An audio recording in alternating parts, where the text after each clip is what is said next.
This is Winnipeg Sports Talk Daily with Andrew Hustler Paterson and Michael Remis. What is going on, everyone? Welcome to another edition of Winnipeg Sports Talk Daily. Andrew Paterson, Michael Remis just about to join me for what should be a fun show today. We listen, there's so much going on in the Canadian Football League and not a lot going on elsewhere.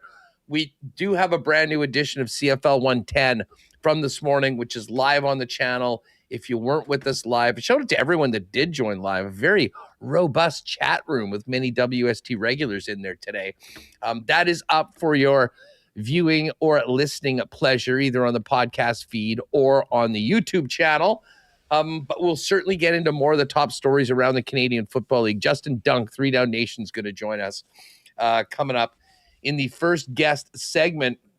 A little later on, Brandon Rewucki is going to join us. We'll have more on where the Jets stand right now after a big week where Vigo Bjork was signed, Cole Perfetti re-signed, and now still waiting for the other shoe to drop on all the speculation in and around Connor Hellebuck.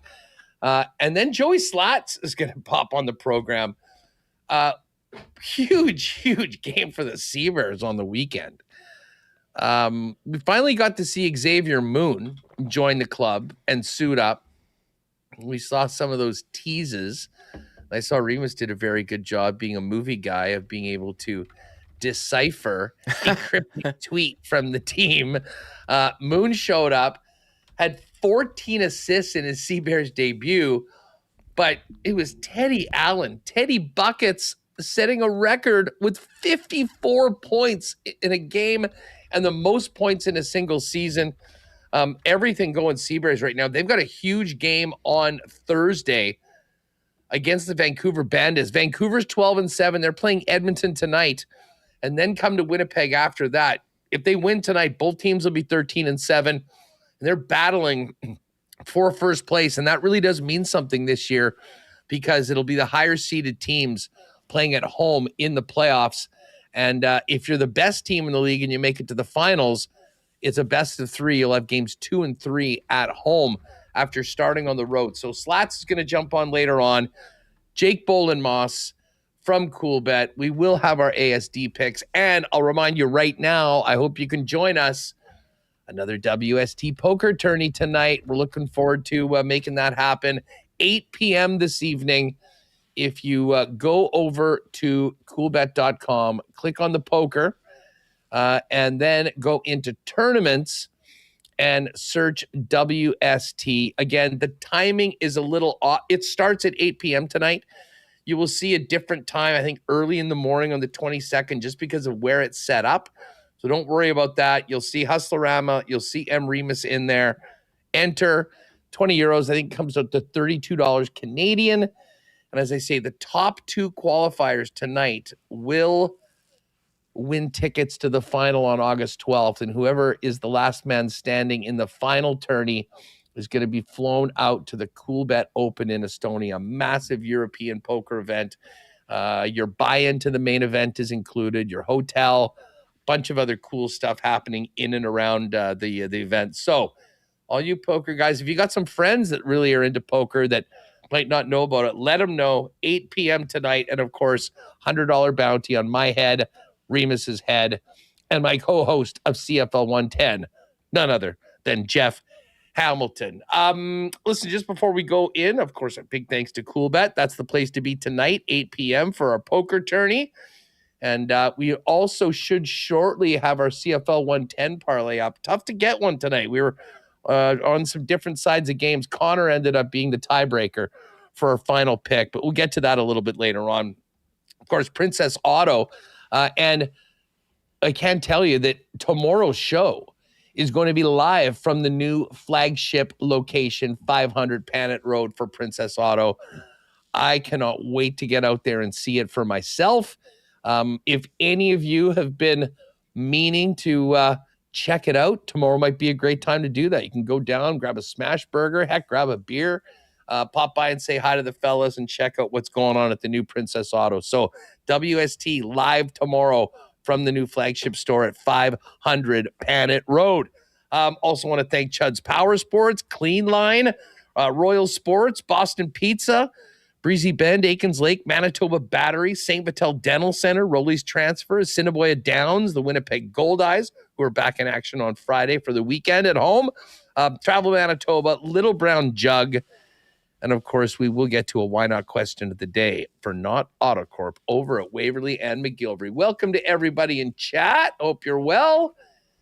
And welcome to you, Michael Remis. What's going on? Yeah, doing all right. Just, I don't know, our main World Cup withdrawal. We're kind of in between CFL weeks here. The NHL offseason, we got Perfetti signed and Vigo Bjork signed. Not really waiting anything on the Jets, so it's an interesting time of the sports calendar, Huss. Yeah, it is. It's a quieter time. Yes, I was going to say that, but I used interesting. So yeah, listen, it would be a lot more fun if the Jays would get their act together.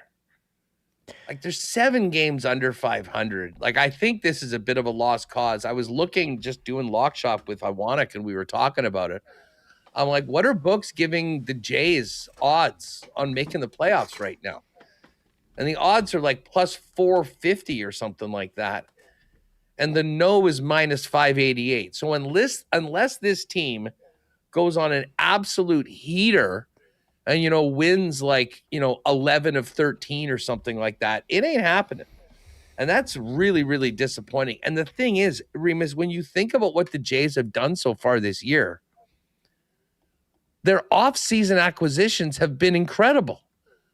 Like, Dylan Cease is right there. He may very well have a 500 record and win the Cy Young Award. And Okamoto has been a revelation and has been their best player. Unfortunately, what's happened for the Jays is an absolute power outage from the $50 million man, Vlad Guerrero, as well as so many other members of last year's ALCS champion team that went all the way to Game 7 against the Dodgers in the World Series. It's been night and day, basically, from last year to this year for so many members of the Blue Jays, but especially Vlad Guerrero Jr., who's taken a lot of the attention and a lot of the heat. Go to the MLB standings, Huss. Sort by runs scored. And who is dead last at the bottom, Huss? The Toronto Blue Jays. And you're not going to win games and you can't score runs. I mean, they spend all this money on this team, and you're right, it's the big bats not getting it done. Vlad Guerrero Jr., I have his at 696 OPS, career low. I mean, his average 847. I mean, this is not getting it done. He's not hitting for any power at all. 6 home runs so far this year. And when your best players are performing like that, it's tough to win games. So I'm curious what they're going to do at the deadline. Is Kevin Gausman going to get traded? Who else is going to be on the move? And this is supposed to be a building year for them after going to the World Series, but instead, total disappointment here. And we had so much fun last year after Canada Day following the Jays. They were such a fun, likable team, and it's been a tough go this year. I'm just seeing over at ESPN, we're starting to see trade deadline list of players that are available and likely will be available. I don't think the Jays ever imagined that they were going to be in this situation, but they are. And, I mean, Kevin Gausman has been such a great member of the Jays, and he's pitching tonight for them against Tampa Bay at home. The Jays have given no indication they plan to deal him, but as an impending free agent, although I think there's the chance they could keep him there, there is the chance that he could be on the move amongst maybe, some other players on the Toronto Blue Jays. So we'll see whether they can get things together. If not, it could be Gausman, it could be Dalton Varsho. You never really, once the team is out, pretty much done. There could be a few other players that could be on the mix. Anyways, we'll maybe hit on that in the Cool Bet lines. We'll see what Jake's thinking about the Jays or whether he's already moved on to next season when we go. Reem, we should get to, the biggest story in the Canadian Football League right now. And unfortunately, it doesn't involve play on the field. It involves a tragedy off the field. And Hammer and I spoke about this earlier today with Jaden Dahlke, who passed in a car crash on the weekend. Was a beloved member of the Saskatchewan Roughriders. Unfortunately, towards the end of yesterday's show, we got more information from the RCMP on what exactly happened on the weekend before the collision that cost 2 people their lives. From the outline of the details released by police, Dahlke left a gas station without paying a half an hour before the crash, and officers located alcohol and cannabis in his vehicle. And he was driving a silver SUV northbound in the southbound lane on Highway 11, resulting in a head-on collision. The other driver of the vehicle, a 22-year-old, Bhishma Rajaguru from Regina, was pronounced dead on the scene, as well as Dahlke was. And I know you noticed this yesterday. I mean, at the beginning, when we didn't have a lot of details, the CFL had changed their Twitter icon to a rider's, I believe it was 38, his number, as did the team. And then that was taken down later on yesterday after they got this news. And listen, it's a tragedy. 2 people lost their lives. But, with these details, I think there's far more investigation that needs to go into exactly what had happened. But there's another family here involved that, needs to now, I believe Rajaguru came from India a few years ago. He's got to be sent back to where his family is to be laid to rest. And obviously this has massive, massive implications within the rider room, just on a personal and mental health level.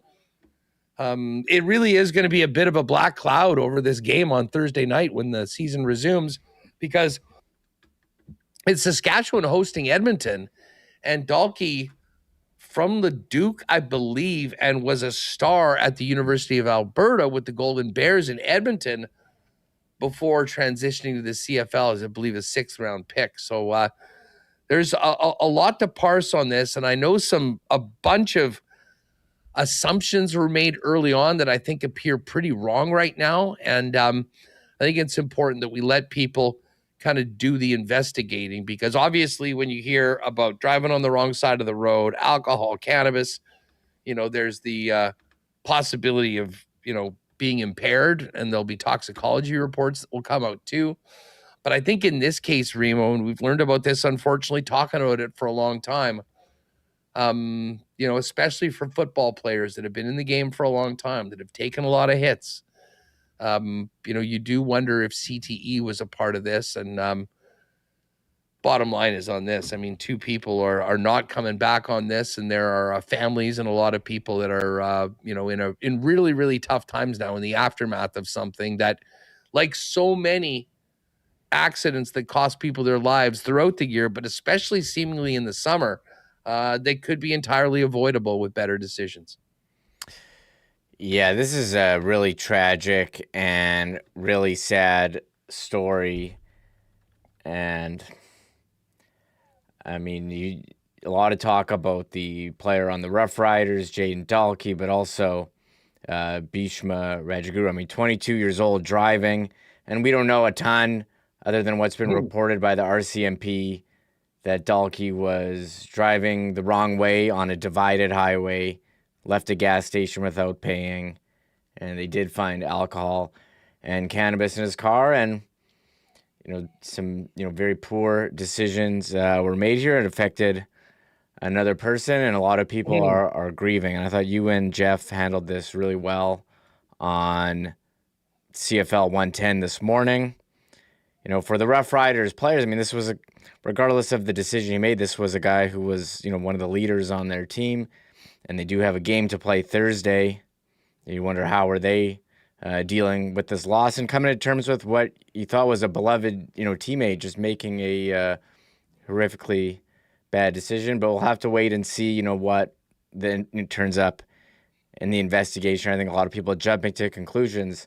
I mentioned to you at 7 p.m. last night, the CFL still had their profile picture as his jersey number, putting up tributes. But I think, they had during the game, the Bomber game on Sunday, like Glenn Suter and Rod Smith had the announcement as well, paying tribute. But I think the tributes are looked at a lot differently. And I'm seeing, a lot of saying, hey, we should be paying more tributes to the 22-year-old whose life was lost in this accident for, no reason at all. He was driving on the highway and someone driving the wrong way. I don't know what you do there. That's got to be a scary situation to come across. Well, by all accounts, I mean that, it certainly seems like he was a completely innocent bystander who lost his life due to carelessness, recklessness, impairment. I mean, we really don't know.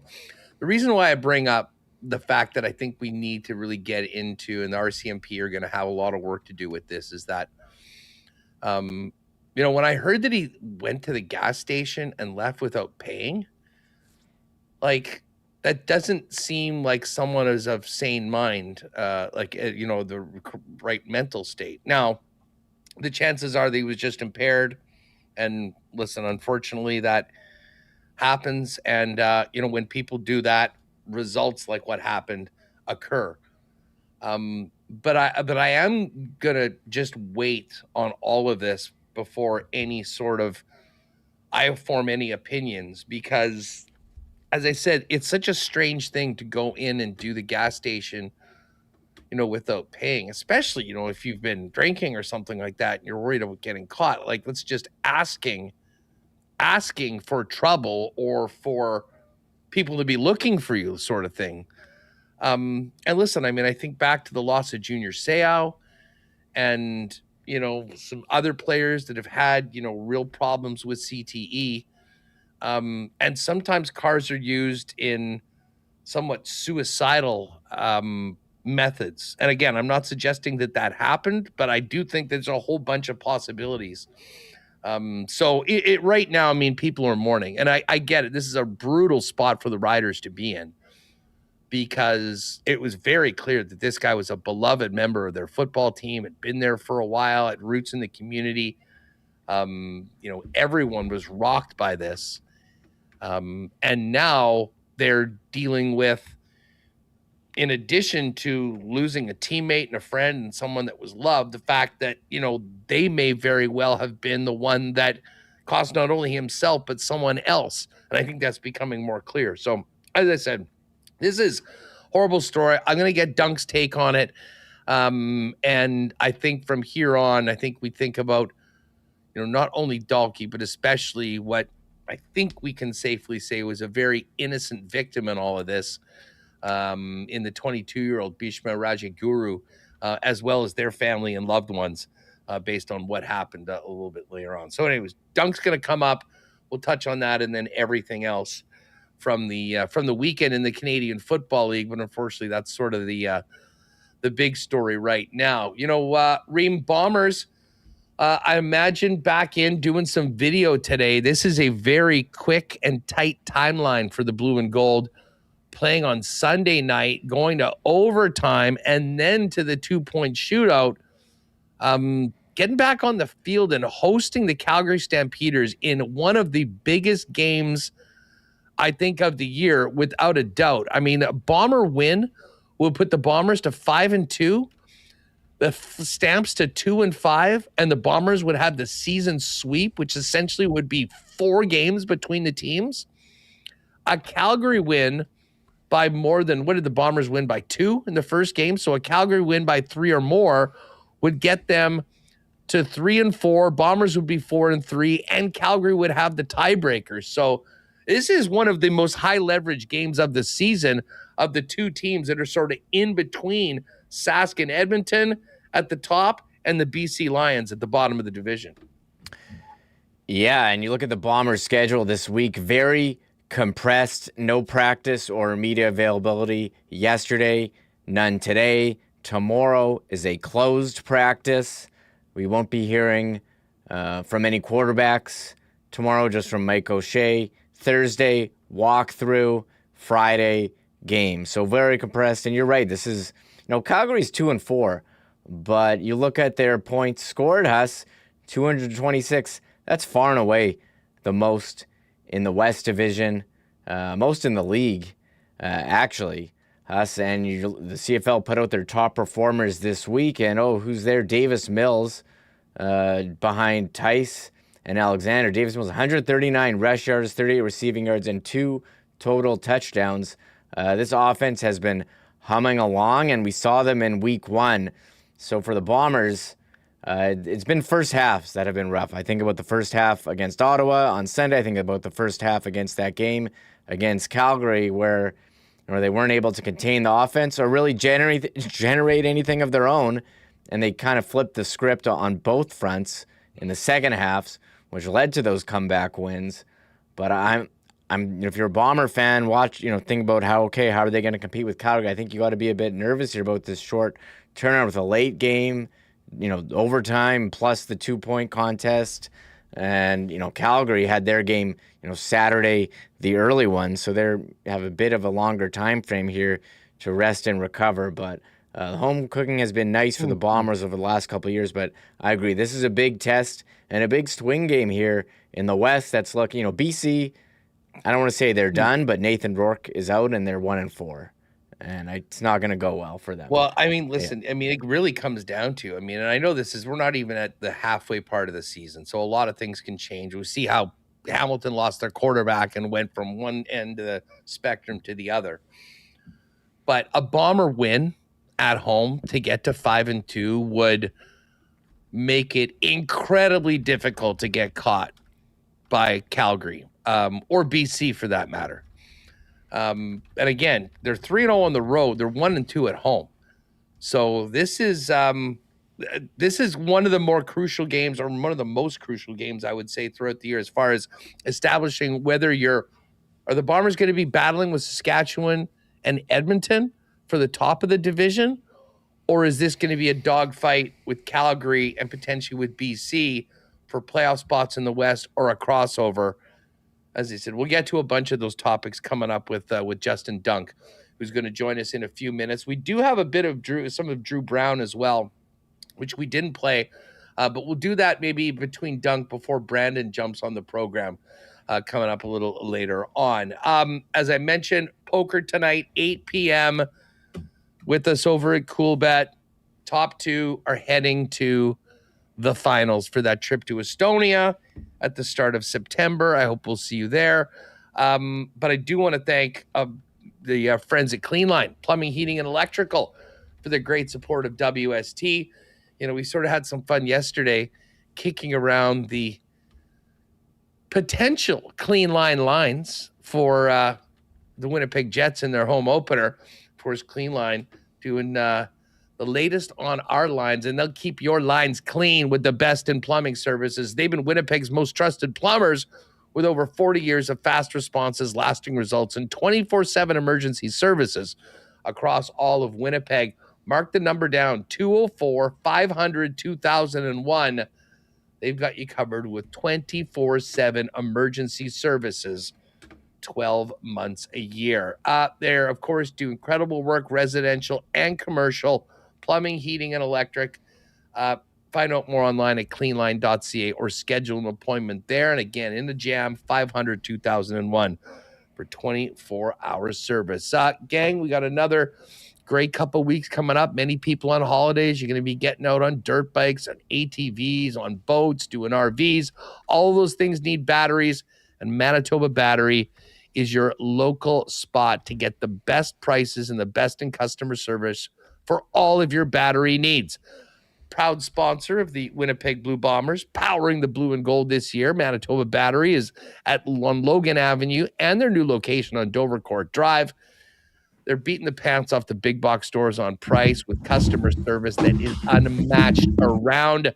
the city. So for all your battery needs, save money and keep it local. Manitoba Battery, 2 locations. And you can also order online. They'll even deliver those to you inside the perimeter at manitobabattery.com. And hey, I got a nice tweet, Remo. Show this one off if you can.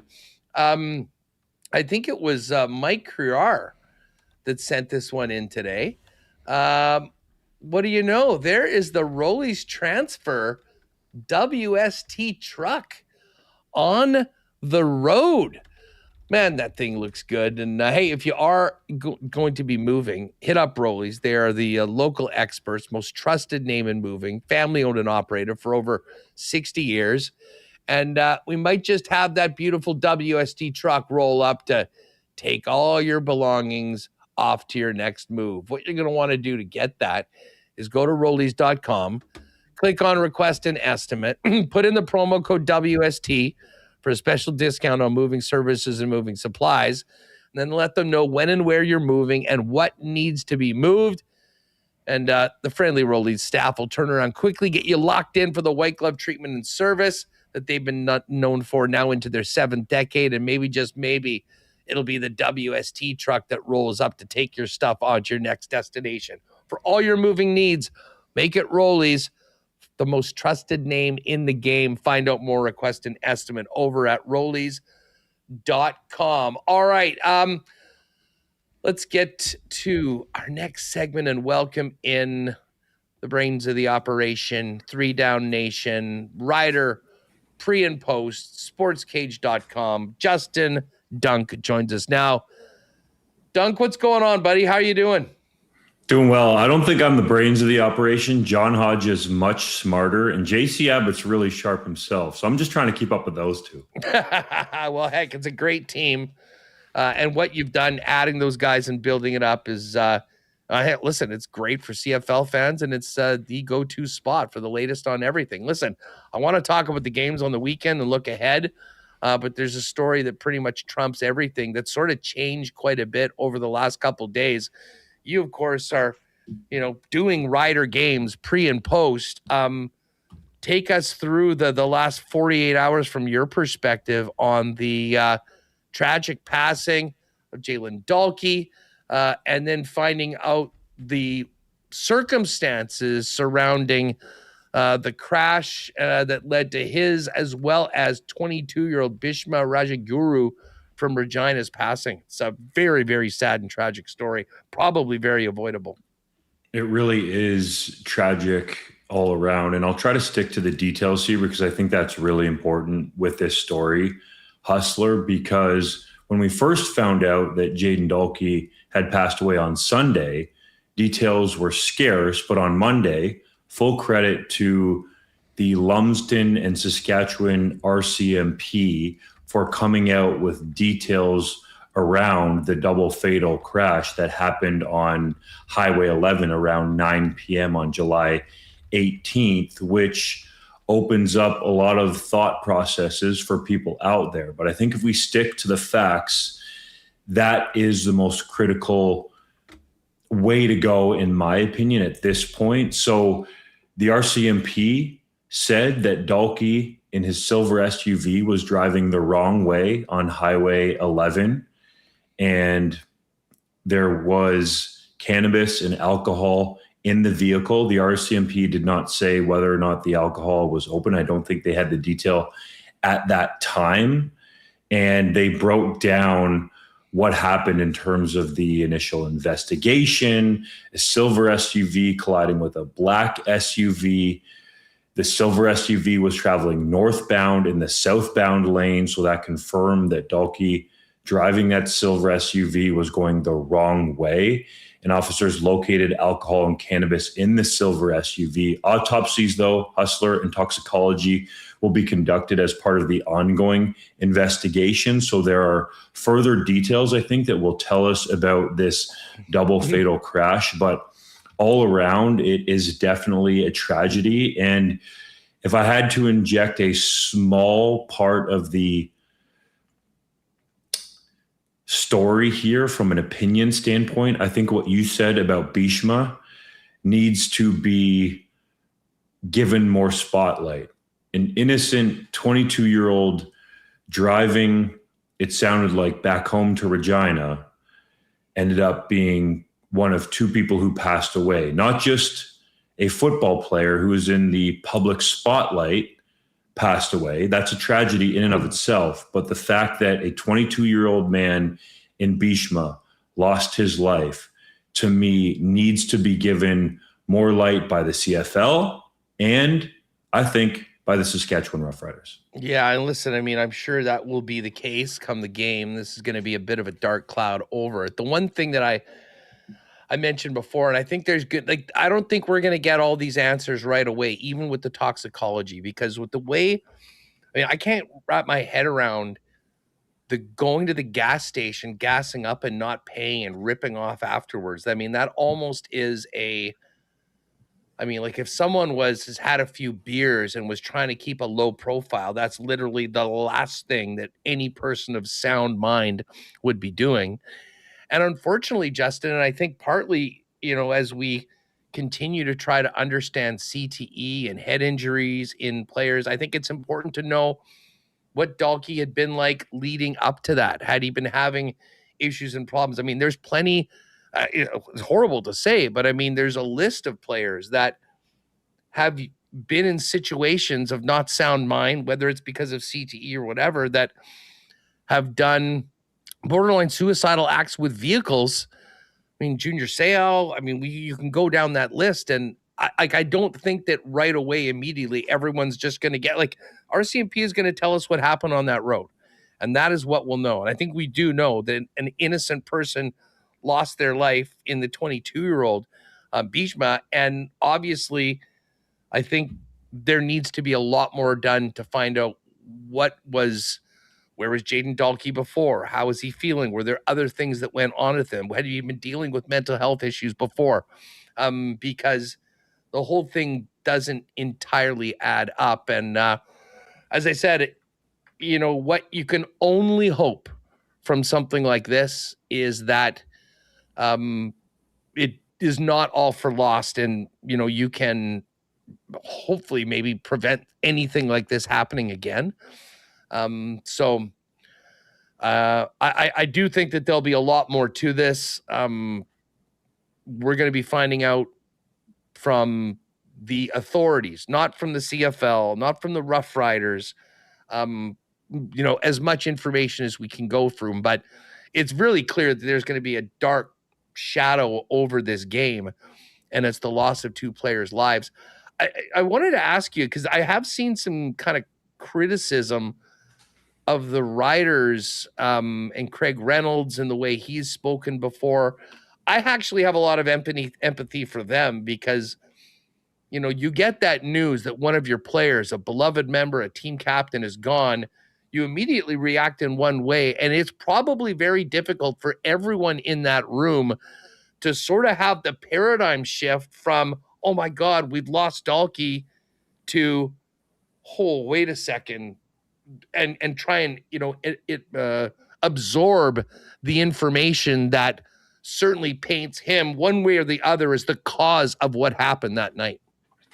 It's a difficult situation for the Saskatchewan Roughriders, and Hustler, I'll take this lens on it. To me, it drives home a point that has been told to me by many smarter journalists, including my colleague Arash Madani, that sometimes we think we know these professional athletes, but there are other examples out there, and I'm not going to go comparing Jayden Dalkey to these other examples that are running through my mind, perhaps people that are thinking of those examples, but there are people who show up to the facility in the CFL. It's for 4.5 hours a day. That's union mandated, and perhaps you're there longer.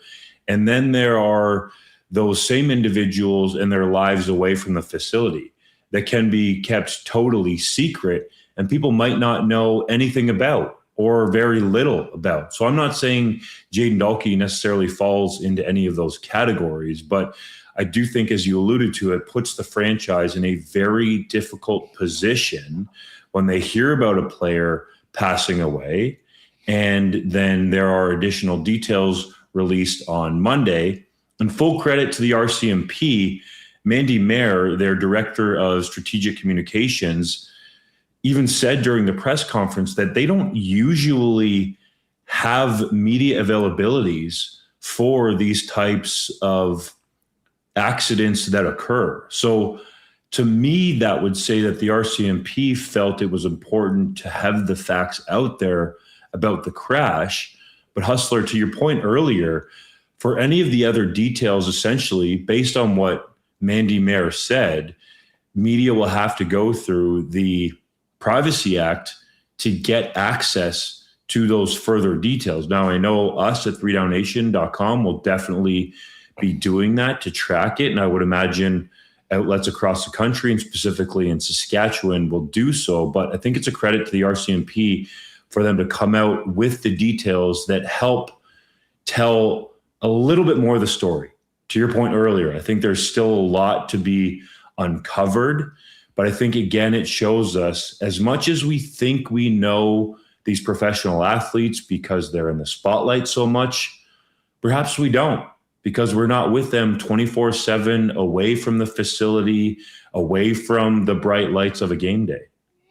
Oh, listen, well said, Justin. I mean, unfortunately, over the last 20, 25 years, there's been plenty of, tragedies where, former players, current players have lost lives. And we found out after the fact that this person was dealing with a whole variety of things that, you would never know from. They just show up, kick ass on the field and do their practicing and go back, and they're two different worlds. So there's a lot that needs to go into this. The bottom line, though, is that two people lost their lives.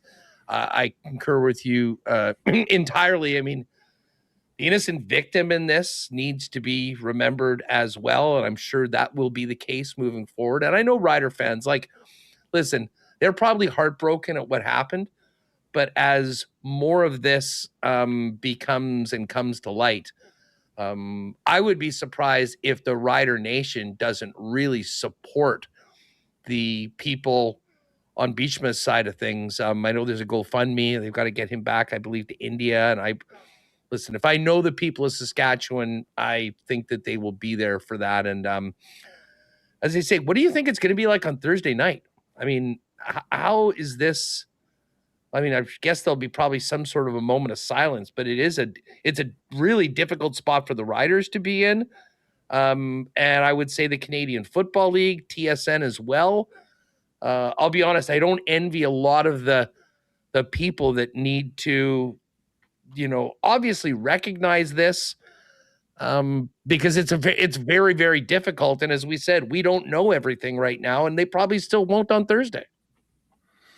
Yeah, it's going to take months, if not years, for the investigation to be fully completed. I think there's going to be a dark shadow over the game, and Trevor Harris shed some light behind the scenes as to when he found out about now what we know to be a double fatal accident. And he walked into the facility, he said, on Sunday morning, and usually he's working out and Corey Mace is on the treadmill and they're preparing to go into team meetings and then potentially go on the field for practice. But as we know now, practice was canceled.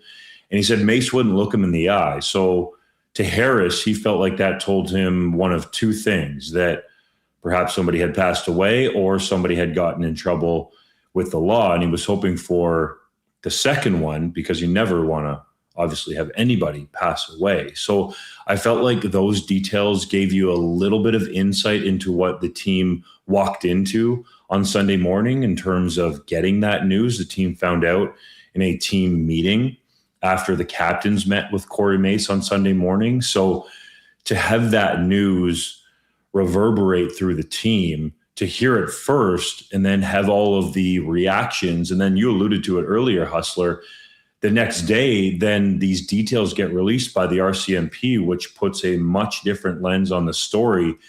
There has to be a lot running through the minds of the Saskatchewan Roughriders. Now, credit to the team. Jeremy O'Day, the general manager, said that there will be a mental health expert around and more available, even above and beyond what is normally there and ready for the players to use if they see fit. And also O'Day, it sounded like, talked to the Canadian Football League Players Association to make sure that there was resources there, or just to double check that there were ways that the players could access resources if they needed to. So I think there's no doubt that there's going to be a dark cloud, and a rather awkward one, for everybody that you named there. The main broadcaster for the game, which is TSN. Both teams going into this football game, Jayden Dalkey was from Leduc, Alberta, which is just outside of Edmonton, played his university football at the University of Alberta, played junior football in Edmonton as well. So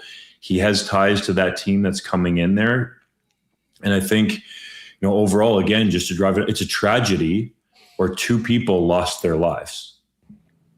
Justin Dunk with us from 3 Down Nation. It's always hard to pivot from sort of the news department to the sports department.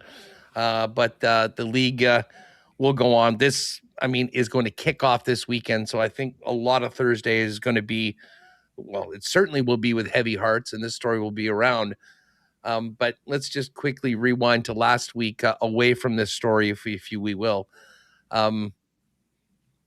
What did you think of that game on Sunday night? The Bombers should have been down by 25 or 30 points, and they somehow win that game. And listen, I'll give them a lot of credit for getting their act together in the fourth quarter. Certainly the defense with the 3 stops on the 1 yard line, and then the subsequent pick after they punted was a huge part of it. But I just can't help but think of the Ottawa Redblacks 0-5 and all of the missed interceptions that were literally in their hands, 3 or probably 4 for sure, that would have iced that game. There is something to be said about good teams find ways to win and bad teams find a way to lose, and man, did Ottawa find a way to lose on Sunday night. And blow up in the fourth quarter. And I do believe Ryan Dinwiddie specifically referenced 4 what he felt like were dropped interceptions. DeMario Houston had one early on in the game that could have been pick 6. Shakir Brown had 2. Deontay Ruffin in overtime could have ended that game for the Redblacks, who are now 0-6. And Hustler, only one team, in CFL history, has ever made the Grey Cup playoffs after starting a season 0-6. You got to go all the way back to 1969 when the BC Lions somehow found a way to get into the postseason. So the Redblacks, according at least to the history books, have a 99.9% chance of making the playoffs after falling to 0-6. But it seems funny to say in a way. I think this Redblacks team is better than 0-6. But you got to win. You have to finish. The Redblacks have had opportunities to win football games and could probably somewhat easily be 3-3 on the season, but you are what your record is. And ultimately, you got to close out the game, especially when you start the fourth quarter with a 17-point lead at home. And you would think that there might be some extra motivation from Ryan Dinwiddie and perhaps players in the locker room who didn't like Drew Brown as a leader, let's say, to close that one out. Now, to the Brown point, he was hailed as a hero for this comeback, but he didn't really play very well. Like, when you have 4 passes that were clear dropped interceptions, I think he's definitely going to want those throws back and probably some more. But that's the way the cookie crumbles when you win, right? If you're the quarterback, that's part of at least a comeback, and also not just double overtime, but going to a double 2-point shootout. I don't even know if we can call that overtime. Like, it's kind of, in a way, quadruple overtime, but if you know what I mean, for the first time in CFL history to get that done, it was rather exciting. And I do think he deserves to be praised because of the comeback, but I still don't think he played very well in the game. Yeah, no, listen, I think, which brings me to Friday night with Calgary coming into town. Brown is not going to be able to make some of those throws. No, I will say this. Maybe it was because of the hole that they'd put themselves in. And listen, you're down 17. You got to sling it and maybe make some choices that you wouldn't if the roles were reversed. And listen, credit to him for getting it done in the end. And sometimes you need to be a little bit lucky to be good and good to be lucky. All that being said, it's not going to cut it against the Calgary Stampeders. Now, you just said you are what your record is. Calgary is such a confounding team. They're 2-4. They lost the first 2 games of the season on walk-offs against good teams, ran up the score and won their next 2, and then lost back-to-back games to arguably the class of the CFL and the Montreal Alouettes while putting up over 30 in both games. And yet, Dunk, if they lose this game to the Bombers on Friday night in Winnipeg, which is a very tough place to play, despite the Bombers being 1-2 at home this year, they would fall to 2-5.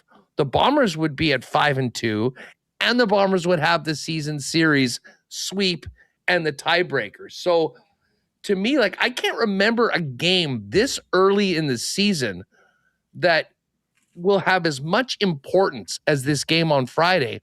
Because if the Bombers win, it kind of looks like a 3-horse race at the top, Winnipeg challenging with Edmonton and Saskatchewan and sort of leaving Calgary and BC in the dust. And a Calgary win would put them 1 game behind the Bombers with the tiebreaker if they win by 3 or more. One of the most high leverage games in the first half of the season as you'll ever see.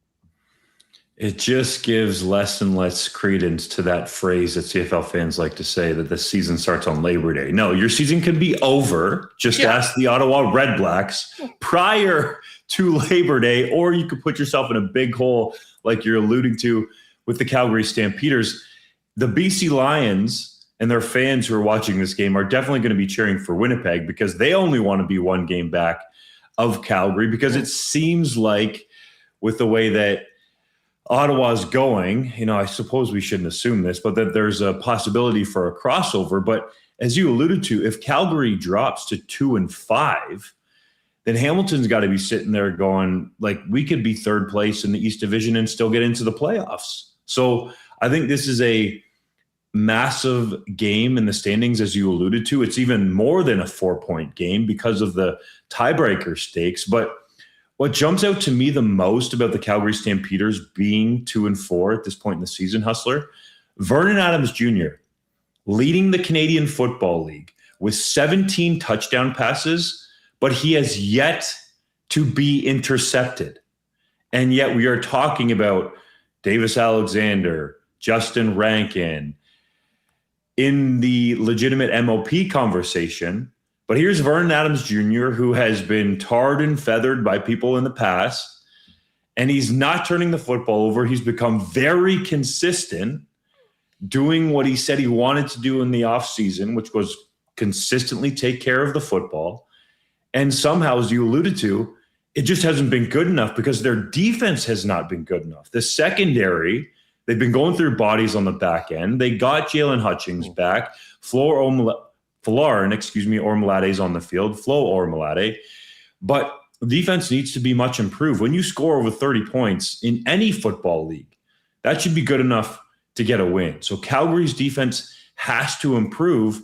And on the flip side, for the matchup you alluded to against Winnipeg, if I'm Drew Brown going out there to potentially start again, we'll see what happens with Zach Collaros. But I'm licking my lips because this defense has been giving up points all over the place. Like Davis Alexander made it look easy to throw for over 400 yards.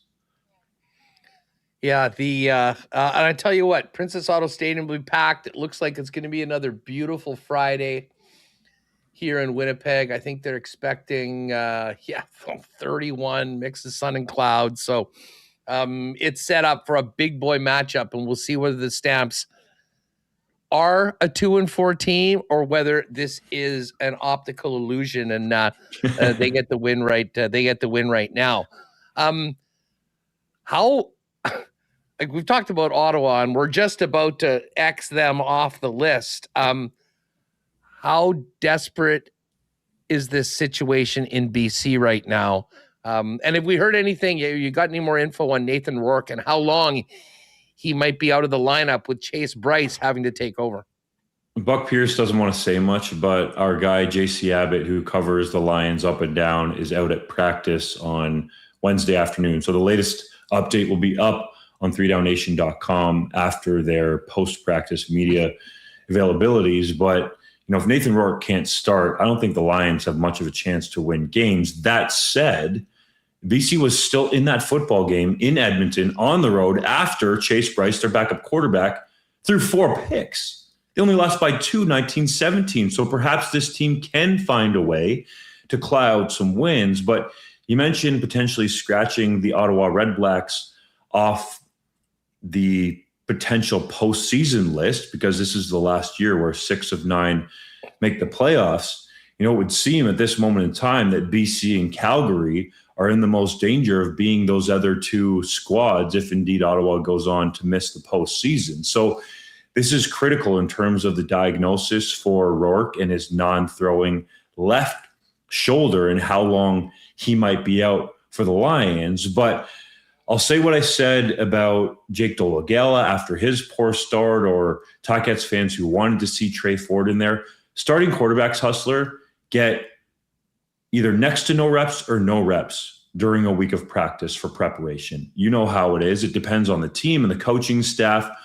But I think we should reserve judgment on Chase Bryce until after he does get a full week of reps, if indeed he does get the start and Nathan Rourke is out, to see what he actually can show us in that offense, because there is some skill position talent there. But there's no doubt, if Nathan Rourke's not on the field, the Lions' chances to get some wins, which they dearly need to have a chance to make the postseason, definitely takes a major hit.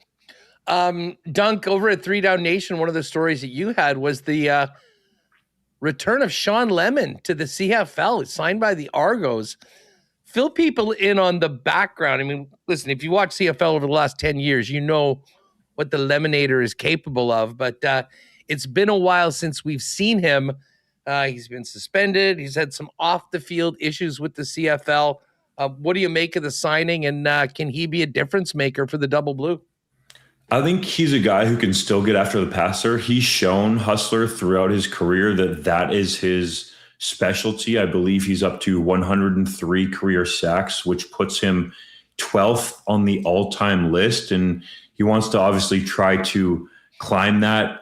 Going back to the Argos yet again, it was in 2016, I believe, when Jim Barker, who was the then general manager, but now is the director of player personnel for Toronto, traded for Lemon that year after him and Chris Jones essentially didn't get along in Saskatchewan. And then Lemon went on to post a single season career high, tying 14 sacks. Now we're talking about 10 years later, but I do think that Sean Lemon still has some pass rush juice left in the tank. And it seems like Andrew Chatfield could be out perhaps longer than the Argos expected, which makes sense to bring Lemon in there. And the Argos rank in the bottom third in terms of quarterback sacks in the Canadian Football League through 7 weeks. And I think it's clear, watching Greg Quick's defense, that Toronto needs to put more pressure on opposing quarterbacks. And Sean Lemon, even at age 37, I believe can still get it done. The last 3 seasons he spent with the Montreal Alouettes helped them win a Grey Cup in 2023. And I think still there's some juice there. And Lemon is going to want to show that he can still get it done in the Canadian Football League in terms of getting the quarterback to the ground.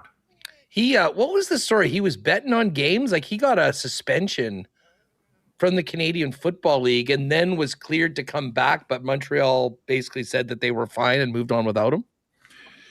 That's sort of the story. Yeah, he bet on 2 games. It was a parlay. One of them happened to be a Calgary Stampeders game when he was playing for that team. It was an indefinite suspension at the time, which ended up being a year suspension. Then he actually, came back to Montreal, finished the season with them last season, but was not re-signed in the offseason and was a free agent up until Monday when 3downnation.com broke the news that he signed with Toronto.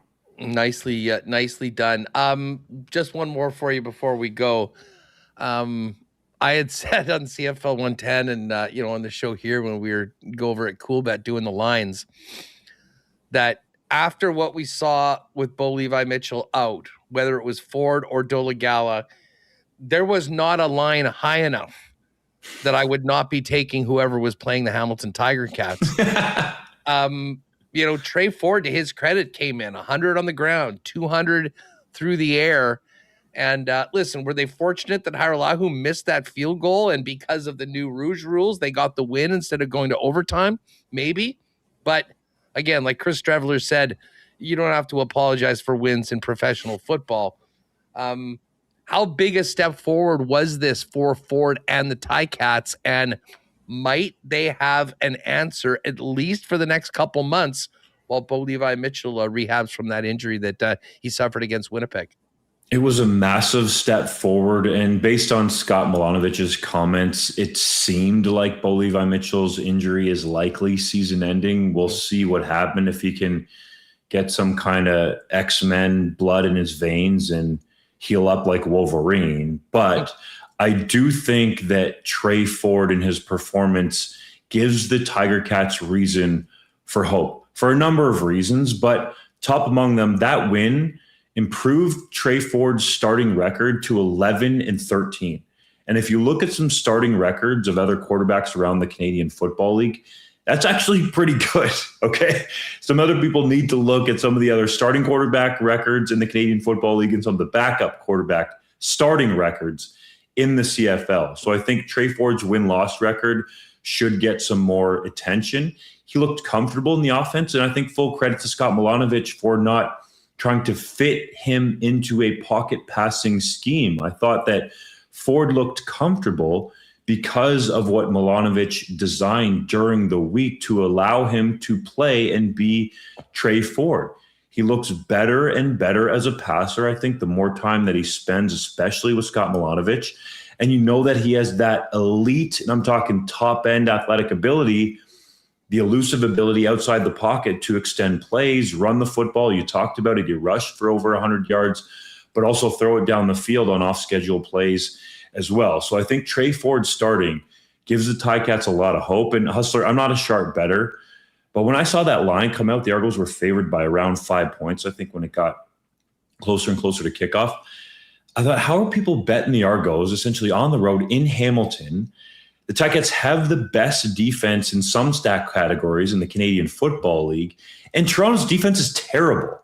Like, that was an ideal spot for Trey Ford, and credit to my guy, John Hodge at 3downnation.com for bringing up this stat. On a average yards per play basis, the Argonauts are atrocious defensively. They're last in the league. And that's even worse than the Ottawa Red Blacks, which is saying a lot, okay? Toronto was the worst defense in the league from a yards per play average, which I think is one of the better measuring sticks for how good your defense is. So I felt like all of those factors came together for the Ticats. Did they get fortunate with Lirim Hajrullahu missing a 31-yard kick? Absolutely so.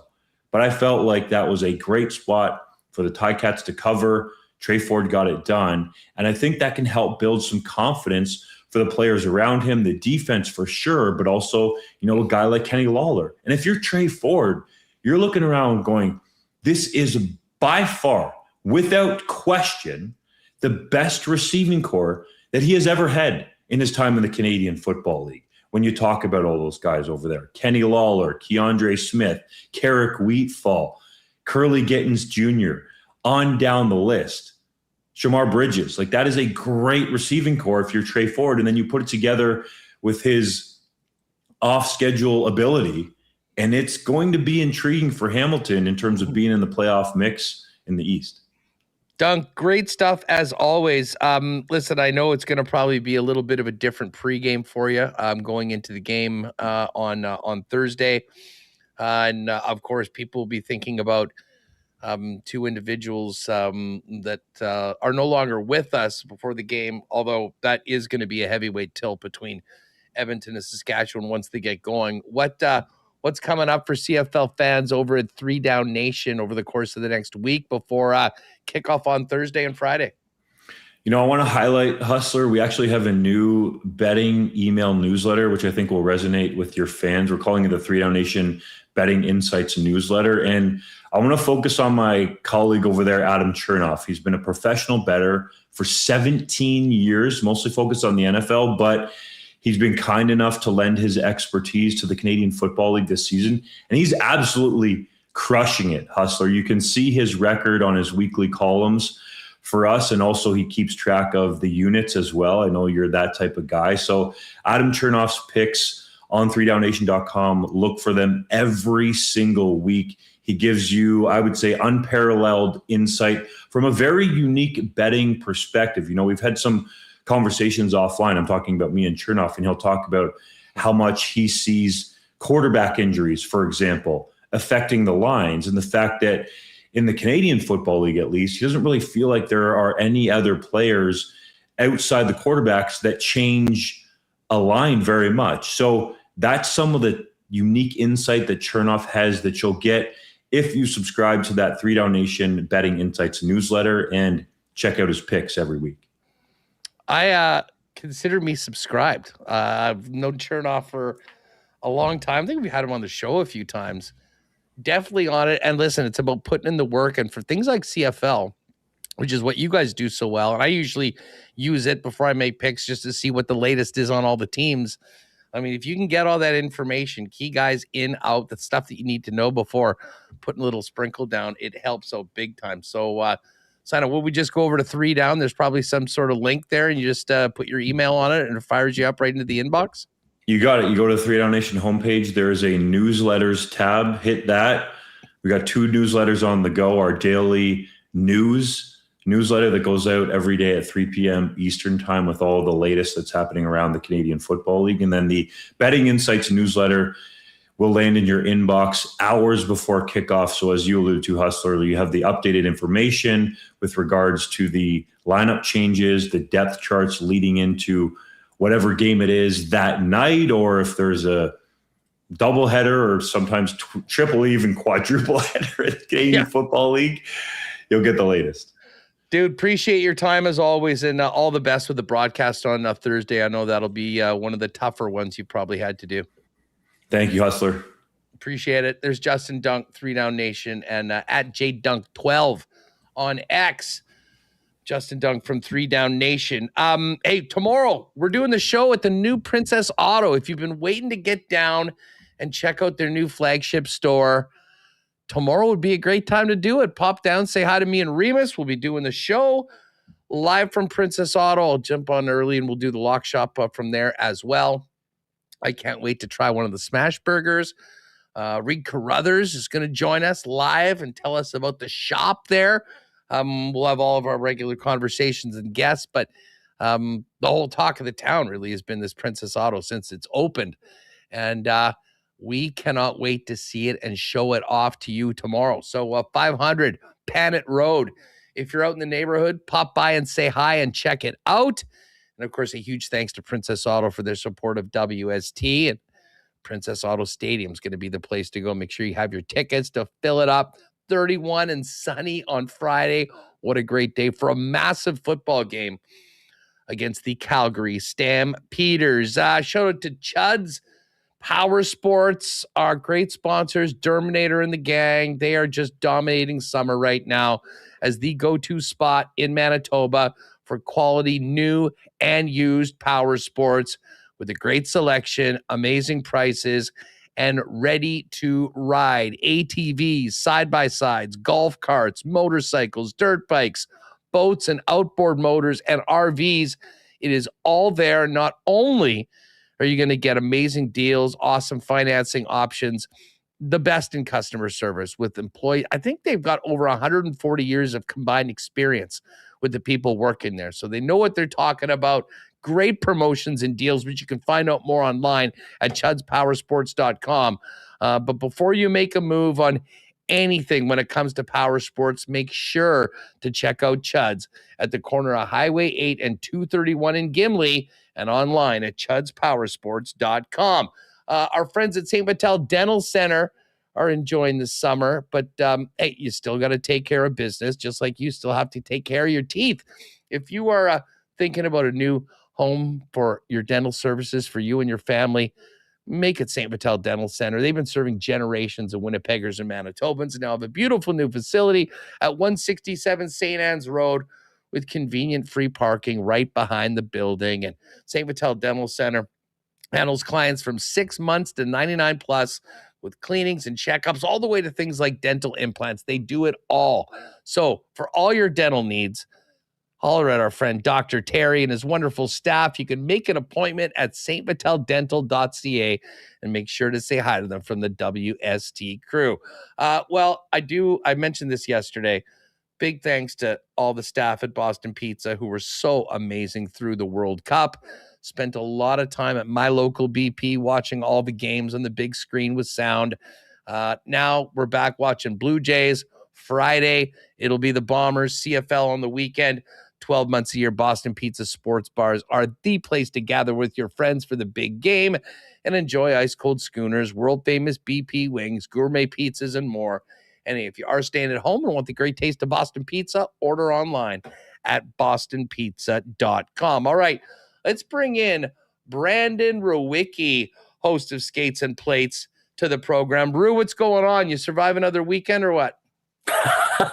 Yeah, that's pretty much it. We're surviving. But no, everything's good. Everything's good. How are you guys doing? Doing well. I've survived the weekend and now somewhat back in. Looking forward to our poker game tonight at 8 p.m. I know a lot of people want to win the bounty on my head and hammers and Michael Remis. And, of course, we're giving away that trip to Estonia for the Coolbet Open in a few weeks. So the top two players qualify. So that's what I'll be focused on this evening. I'm sort of in that post-World Cup hangover, you know? I mean, the final was interested in your thoughts on the final. Like, has there ever been an ass kicking like that in a World Cup final before? I mean, I know the score was what it was, but that was embarrassing. Argentina was embarrassed on the field, and I thought that they were also embarrassed by their actions throughout the game and especially at the end of the game. Yeah, no, there was one team trying to win the World Cup and then one team trying to win WrestleMania. And I mean, we thankfully were, justice was served, at least that Spain was able to come out on top. I mean, it's pretty like I was kind of cheering for Argentina going in just because of the whole Messi storyline. And I mean, like, it wouldn't have been, could you even think of writing a better script than like just from Messi's perspective to go out on top like that? And it was like 30 minutes in, I'm like, Spain's got to win this one. Like, it was just, everyone's like, no, this is out the window. It was disgraceful. I mean, it was everything that is wrong with South American football was on display. And I think Spain was just an absolute masterclass in, like, this is how you showcase a high-level soccer and then act with dignity and grace afterwards. Like, I mean, I think the term, like, thuggish behavior or thugs gets over. That was a team of thugs that was playing. Like, it was really despicable. So it's unfortunate because leading up to that, I think this was an all-time World Cup. Like, the games were just outstanding. The stars all lived up to the billing, and it set up for what I think a lot of us hoped for would be an epic conclusion. But instead, it was like The Godfather 3. Like, you couldn't cap off the end of it with a bright note there. But there's also no doubt that the best team, they won the tournament.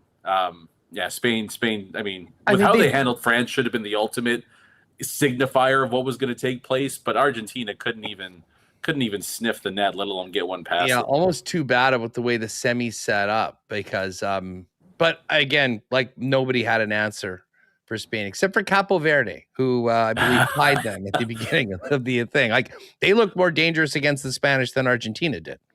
I mean, they never had anything going on. And as I say, who would have thought that the highlight of the weekend was have been the third place game between England and France, which was, I mean, just a bizarro world game, 10 goals.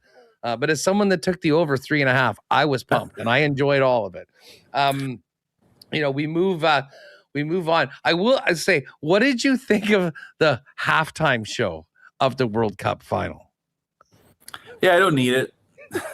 I didn't know if I needed it or not. I know I don't need it. I mean, it's just maybe it just works in football, like maybe just the Super Bowl. But like, I mean, I'm just not a huge fan, especially in championship games, of just like I don't really need, especially once the game starts. Like, I don't need the pageantry. I don't need, like, I'm already invested. I'm here to watch a sporting event. I don't need the concert and everything else thrown into it. So it was typical. It was typical American opulence.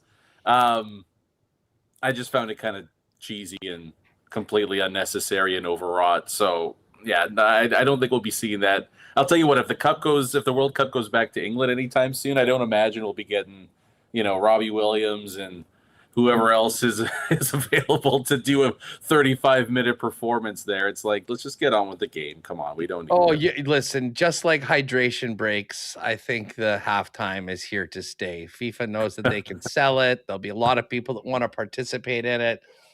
Like, I didn't need Madonna out there. Although I have to admit, I was pretty fired up with the Muppets. Like, that was a great little addition to it. And then I guess those BTS guys are a big deal. The stuff with the kids at the end was kind of neat, but I'll be honest, I was so disappointed. I didn't know who was going to be in. I just assumed that a World Cup would be sort of a world thing. And I needed Dua Lipa, and all I was getting was her Nespresso commercials during hydration breaks. So I just assumed that she would be there. I mean, who would be better to make everybody happy than a little Dua Lipa? But we didn't have. But I digress. Anyways, the World Cup is over. I'm sad. We move on to the off season. And, it's funny, last week for guys like us that, talk a lot of Winnipeg Jets, we sure had a lot going on. We get the Vigo Bjork contract early on, and then the Perfetti deal done 5 days before the Monday arbitration date. And, we heard from Cole yesterday, and we've actually got a couple clips I'll play in a minute. Have to admit, I thought that the length and the term made a lot of sense for both sides. And the fact that it got done, I think, is a pretty good sign. And certainly what we heard from Cole to get done, maybe they felt like Friday was the real deadline for this because he was either going to be going to arbitration or having to deal with it throughout the captain Adam Lowry's wedding. And I'm sure the team wanted everyone That's what I was waiting for. Have a good time. You couldn't have a black cloud over Lowry's wedding. So that was the, I wouldn't even say unofficial deadline. It was getting done. I'm sure Adam Lowry's bride had a big say, like, no. You're signing this deal. We're not dealing with this. But no, I think, I think both sides understood the situation that they're in too. I think from Cole Perfetti's perspective, $30 million in the bank is that's a pretty good plan B, or, I guess worst case scenario, if you want to call it. That's a lot of security to potentially turn down there. And with how up and down his career has been, with the injuries that he's had to deal with, I think from his camp, sure, it's not 7-8 years and it's not 7-8 million, but you can set yourself up nicely and still double dip, in your early 30s, right? When that contract comes to an end as well. And then from the Jets side, they just, I think there's going to be a major focus on anytime there's some high-end talent or even a shred of potential of high-end talent, we lock it down and then we worry about it later. And I think that's going to be the rest of the NHL's mode here moving forward, is that, if there's a first-round pick the team drafted, developed, and they're showcasing a good amount of potential or production, they're going to lock it down. And then if there's any fallout afterwards, they'll deal with it. So it was interesting because the first go around was what seemed to be bitter at times. And I guess there would be some concern that could follow up in part two. But I just think with the way the last 2 years have played out for Cole Perfetti, that it became something where both sides could kind of find the middle ground pretty quickly here. And now this sets up for a massive season in terms of who Cole Perfetti is at the NHL level, because the Jets are going to lean on him more than they ever have so far, even with Vigo Bjork in the fold. Remo, what was the one, number 3, that you were saying we should say? This is Cole Perfetti, and he talked about why the 5-year deal made sense to him, his representation, and presumably the Jets as well. Here's Perfetti on the length of his deal signed earlier this week. Like I said a couple minutes ago, me and my family love it there. We love, being in Winnipeg, being in Canada, being a part of the organization. We love Winnipeg as a city, and we've really found a nice home there, and we feel comfortable. So I think that's that's ultimately a really big part of it. And looking, obviously this year wasn't exactly how we planned on the ice, but you rewind 2 years ago, and we were the best team in the league throughout the regular season, and everyone's playing really well.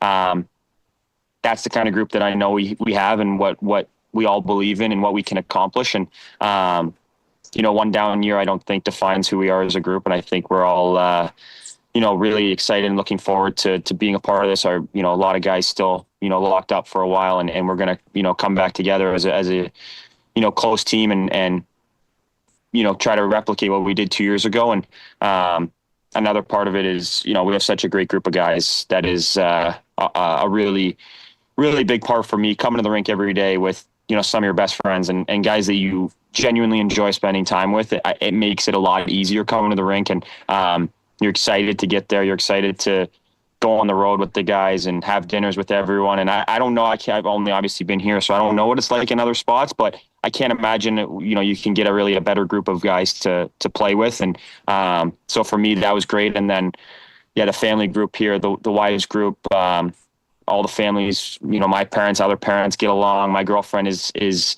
really tight with a bunch of girls on the team. So just overall, it's a great fit, and everyone just feels comfortable and, like I said, at home here. So it's kind of put all that together, and it was a no-brainer that this is somewhere that we wanted to, be here for a while. All right. I mean, hit a lot there, but, obviously very upbeat. I love the fact that, he said, sort of speaking for the team, I get, we live in you react to what just happened. But I love the fact that, he said, hey, we don't want to be defined by one down season. It seems like he feels like he has a lot to prove, and the Winnipeg Jets have a lot to prove. And I will certainly agree with that. But I'm pretty bullish on Perfetti coming up this year. I mean, I think that as long as he can be healthy getting to start the season, which he wasn't last year, and, hopefully surrounded by some more talent than he was for the most part on a second line that was somewhat lost last year, we can have a bounce back season for Perfetti. In your opinion, Brandon, what would a really solid bounce back season for Perfetti look like on that line too? Regardless of who ends up on it, because I think there's still some work to be done, whether a Hellebuck trade happens or not. Yeah, I mean, I think you touched on it there. First and foremost, it's 75 plus games played. If he's available, he's going to produce for the team. So he's got to find a way. Obviously, you need a bit of good fortune there, but he's also got to find a way to put himself in the best possible position to be out there on the ice every single night. So I would say that would be the main goal there. I mean, there's no doubt he can be a 60-point guy in the NHL.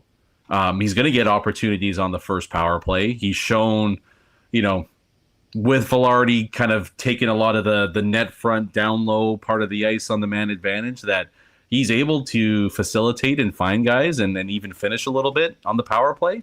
And so if he's doing that, and I mean, Bjork's a huge, if it is going to be him, funny to say for an 18-year-old, but that's a huge upgrade compared to what the Jets had last year. So, I think a lot of, is he going to be a 60-point guy, 50-point guy, 70-point guy? Some of it will depend on who's on the opposite flank of him. But I like, to me, best case scenario isn't really all that unrealistic, is that he plays essentially a full season and he puts up 60 points for the Jets this year. I think that's well within his grasp. And, if everything goes well, I really don't see a reason why he can't do that and be, a high-end second liner? I think that would be like a B plus to A season for Perfetti and the Jets. Well, you know what's interesting to me? I still have a lot of time. Now, listen, I certainly hope that, when things are not going well, we maybe kind of kibosh the unwritten rule that 81 and 55 never split apart. And maybe you do see Kyle Connor with Vigo Bjork at a time. But regardless, I do think that potentially Velarde playing with Bjork, if Bjork is on that second line earlier, I think would be a big help to him. And I have to be honest, I'm quite intrigued as to what Cole Perfetti might look like with a little bit of Connor and Scheifele time. And listen, I think that if Arnie actually experiments and goes with a few different things, now listen, it's not like there's a lot of preseason time to do that. It's really going to be in periods throughout the year. But if Perfetti could go and kind of really produce with those two players, all of a sudden it gives you, I think, a few more options with that second line, including Velarde, who I think would be a big help to a young center just getting his feet wet in the NHL. Yeah, I don't disagree with any of that. I mean, I think I also wouldn't hate the idea of Connor and Velarde with Vigo Bjork. And it's like, here's the ultimate insulation, kid. We want you to be successful. Yeah. That there's really no other way to do that with with the personnel that you have right now. And then again, you have to mix and match, and it would be Scheifele, Perfetti. Is it an external ad? Is it, Iafallo or Nino? Well, here, let me hit you with this right now, because I think we talked about this yesterday with Ken for the Why Not question of the day for Not Autocorp over at Waverly and McGillivray, and I will hit you with it today. If the Hellebuck trade doesn't happen, and listen, I know Laine's out there, Eli Tolvanen, but let's just say that this is the group that they go into training camp with, and they've got a real solid 1-2 punch in goal, but this whole, we know five of the top six, if we're including Bjork. It's Scheifele, it's Connor, it's Velarde, it's Perfetti, it's Bjork. Who's the number 6 guy? Or who would be first up, in your opinion? Is it one of the younger guys? Is it an Iafallo that can just do a role with players? I mean, there's a bunch of guys I think that you could make an argument for. I'm just not sure whether there's a logical choice. Who would your first pick be? No, there's not all due respect, there's not a great choice either. Because if you want to go with a youngster in either Lambert or Rosane, I mean, if it's Scheifele, Connor, Velarde, I don't feel comfortable at all with Vigo Bjork having to, again, no disrespect, but like Cole Perfetti trying to drive that line. And then you have two players that have played either 0 NHL games or under 100. Like that just, you're setting yourself up for failure there. Maybe my initial first stab at it would be Nino. That would be a nice security blanket. He gives a bit more size up front, a little more physicality. I mean, I just don't think there's a great answer on the roster right now. So if I'm looking at the best available moves, I think I would lean a little bit towards Nino, and that's a guy that also has a lot to prove after a pretty subpar season. And then, depending how you feel about it, a bit of a questionable end to his year. I think that's probably the best and the safest bet, but ultimately, I know it's not what you asked, but I think the best fit isn't a Winnipeg Jet right now. And it's going to be on management to find and supplement this roster. Hey, just before we go, one of the other things that I was kicking around yesterday, I still can't believe that Stan is unsigned. Like, I can believe that maybe he didn't get 5x5 or whatever Chris Johnson and some of the other guys had thrown out there. And yeah, I mean, I know that the end of the playoffs wasn't great for him, but it still is kind of wild that it's the 21st of July.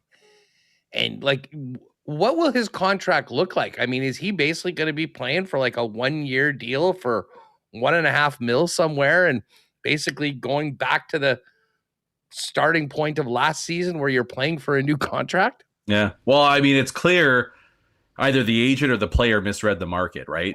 Like maybe they were holding out for more, and like maybe 3x3 was out there, right? And they're, we can get 4.5 or whatever it might be, but they misread it because this is disaster time for a free agent. I think the only option now is a 1-year deal. It's going to be for pretty much peanuts.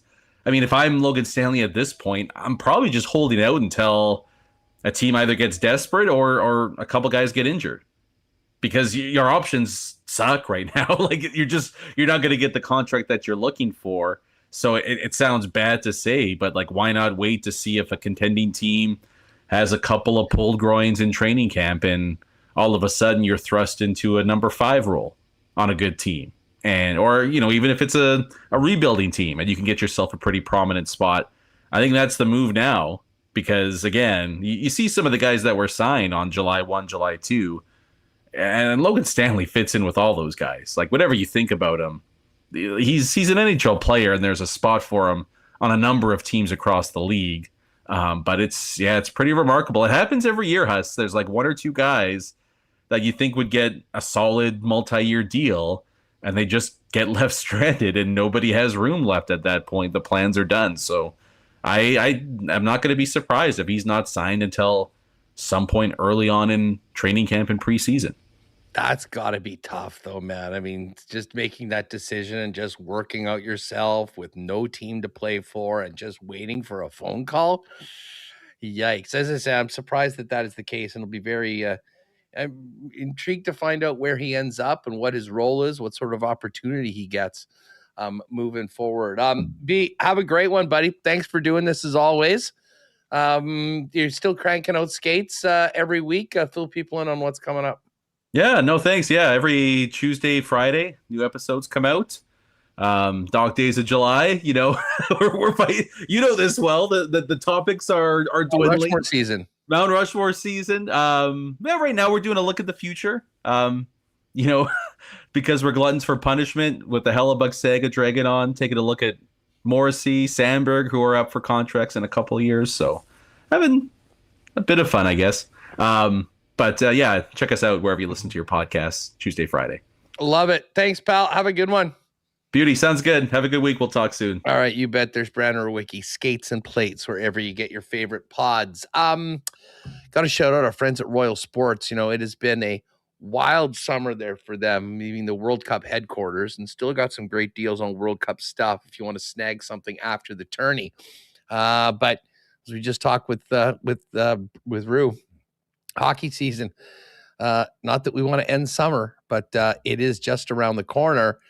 And if you had a young one in your family that wanted a Cole Perfetti, but you weren't sure whether he was coming back, he's back for 5 years. Vigo Bjork is now a Winnipeg Jet, and the 61s are in high demand. If you want to get ready for the upcoming season with Jets merch and jerseys, best spot to go is Royal Sports.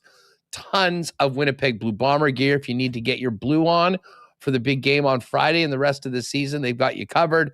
You got the World Cup section and soccer, softball, baseball, tennis, running, a massive bike section as well, including e-bikes. Royal has it all, so make sure to get down to Winnipeg's Sports Superstore for over 50 years. Royal Sports, 750 Pembina Highway. Give them a follow on Instagram as well, at Royal Sports Winnipeg, for the latest merch drops and sale information. Our pals at the Gold Eyes are back this week for some hockey at Blue Cross Park. We've got the big series this weekend, Friday night, against the Fargo Moorhead Redhawks. They'll be giving away a trip to Jamaica. Jamaica me crazy, huh?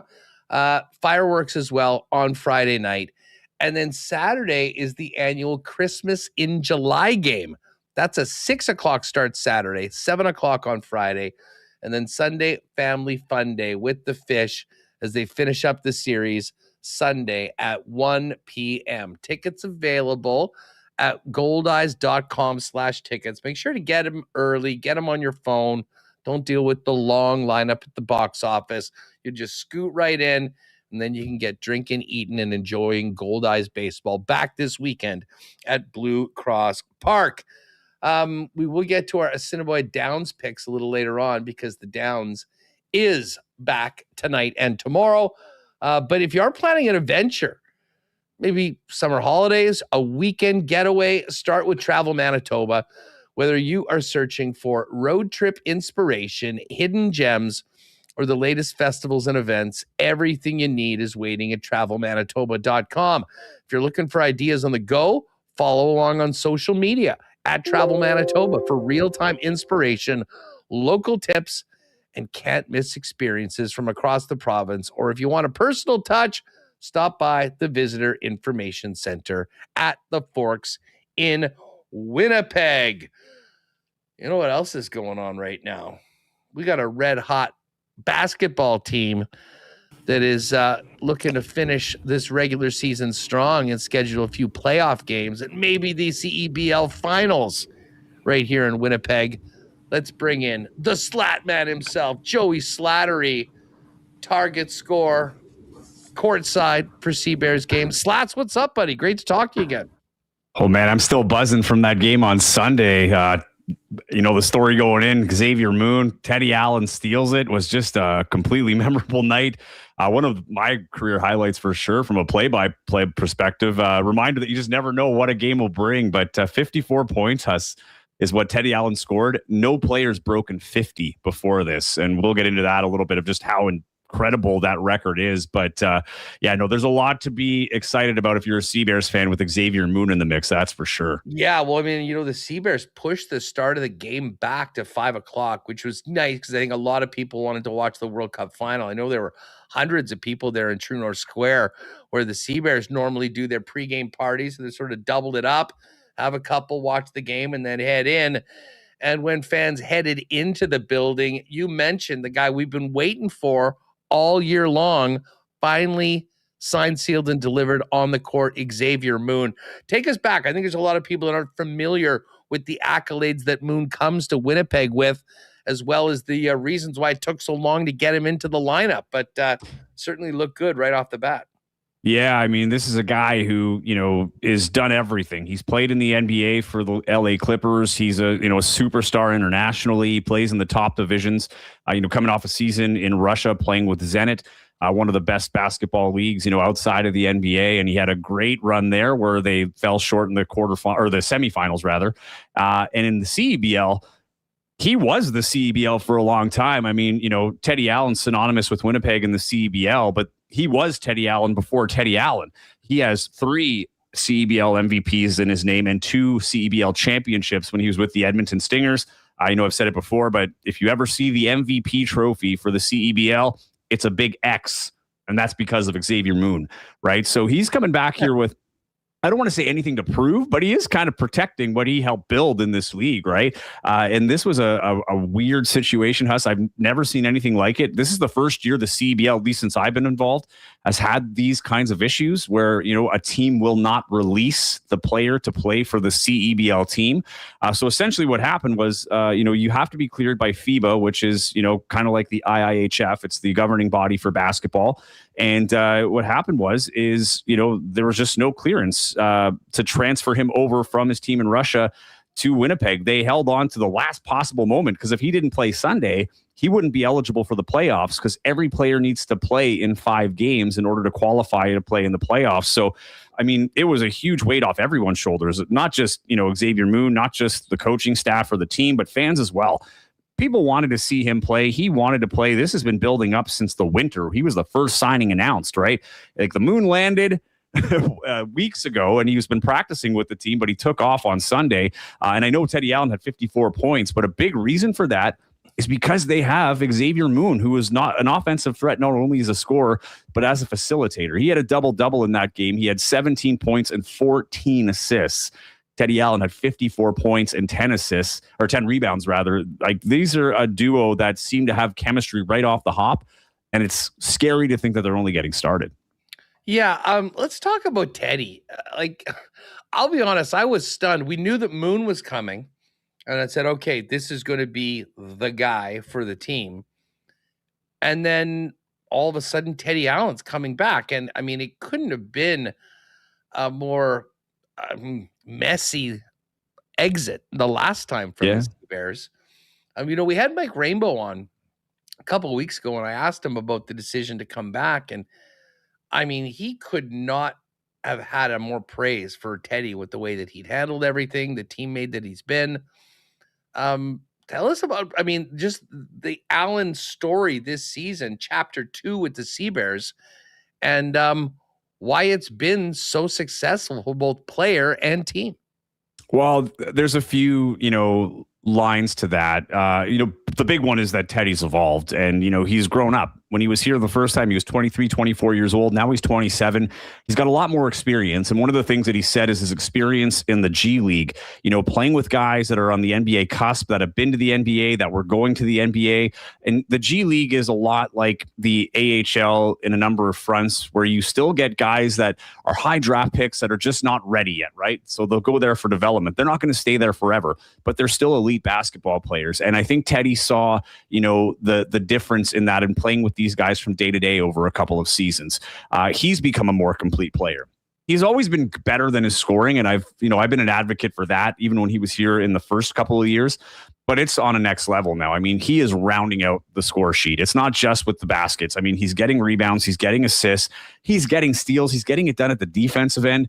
This is a guy who's just elevated his game and is knocking on the door of the NBA or top tier European leagues. At this point, he's bound for greatness. Who knows where it is, but he's just got this way of carrying himself that is different this year from years past. Not to say that there was an arrogance to him, but it's less about him and his goals, and he's very much talking more about the team, how the team is helping him, how he's helping the team. He's already got the MVP. He has the accolades. Now he wants the championship. And I think that's the biggest difference. He also has a great relationship with Mike Rainbow dating back to his time in Winnipeg.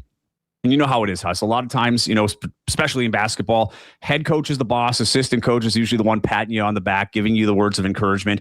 That was Mike Rainbow for Teddy Allen for a year and a half almost, right, until he was released. When he got the job, Mike Rainbow, one of the first guys to text him, but also put it out publicly, endorsing that hire was Teddy Allen. And this was before Teddy had any intention, or at least knew there was any intention of bringing him back. So there's definitely a chemistry there with those two that's allowed him to kind of be a better version of himself on the floor. He's more focused with things on the floor, I think, now. And the other thing too, in a weird tie, is Chad Posthumus.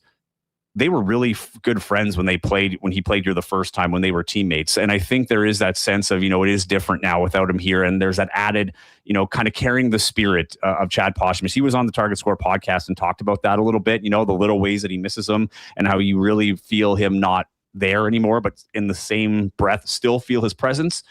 So I think it's just a little bit more to this now. And he understands that, the runway doesn't get any longer with every year that passes. So now, what he was doing before may not have necessarily worked as quickly as he wanted it to. And I think now he's just changed the approach a little bit now to put himself in a better position to get picked up. Joey Slattery with us, Target Score Weekly, covering the Sea Bears. Edmonton has Vancouver tonight. Vancouver's 12-7. Vancouver wins that game. They will tie the Sea Bears 13-7 at the top of the division. These two teams meet in Winnipeg Thursday night. Big boy game for control of the conference. And this year, more so than ever before, Joey, home court really does matter. It's not you're just getting a spot to go to the CEBL finals. No. The home court team is going to have home advantage in the first and second round of the playoffs and in games 2 and 3 of the finals. So look ahead to Thursday, as well as what's at stake over what the final 4 games of the regular season for the Sea Bears in particular, but also the visiting Bandits on Thursday. Well, it's the difference with the Bandits and the Sea Bears. You're 100% right. Home court, and the players will tell you, not only do they need it from a winning perspective, they played better here. They want to play here. You don't want to go on the road when you've got the facility like Canada Life Center and the fans that fill it and the atmosphere that it brings on a regular season game, right? So this is a team that really understands the importance of home advantage. The thing with Vancouver, Winnipeg has been kind of steadily building. They've not had any real ruptures. They started the season 4-4, but they were losing to top teams by 1 possession, 2 possessions. So it wasn't like these were any kind of concerns. You could feel it. It was more of the frustration of, these couple of possessions, if we didn't waste it, this would have turned out in our favor. That was more of the dialogue that you heard with these guys. It was more of a belief that we lost this for ourselves. And they're peaking now. Now that you have Xavier Moon in the lineup, you have your full lineup in. Now there will be no changes. Like, they can't bring in another person and have them ready for playoffs. So this is what they're playing with. And their first game as such was phenomenal. And Trey McGowan's didn't even dress. And he's been a phenomenal point guard for the Sea Bears too. But now that they have the 6 imports, he was just the odd man out on this one. So, this is a team that I think is poised to get, they will have home court for the quarterfinals. After that, hypothetically speaking, the way it is now, you would expect Vancouver and Winnipeg to play in the Western finals. If that's the case, both are very intimidating atmospheres. I've been in Vancouver for a Western final game, and I can tell you the fans, it's a sellout. Fans get into it, and they are behind every call and every basket. It is a hard place to play. So if you're Winnipeg, that Thursday game's huge because you don't have to worry about any tiebreakers. They would have won with that 30. They do play 2 more times, but they had a 33-point win that first time, which would be the point differential. But if you win this one on Thursday, it just takes a little bit more pressure off that last game of the season on August 2nd in Vancouver. But this is definitely, I think, a preview of what we're going to see in the Western Finals. But Vancouver has steadily been dropping, game by game. They've lost some players. They have a new head coach that was put in there midseason with Kyle Julius getting suspended. He's still in the background as GM, operating out of China, where he has a head coaching job. So, there's a lot of adversity.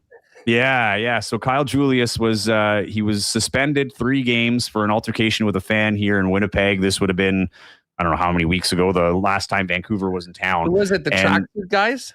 No, it was another fan by the bench, like where he stands, and it got out of hand, and a fan was, I don't know what was said there. There's a lot of speculation, but the league determined it was worth a 3-game suspension.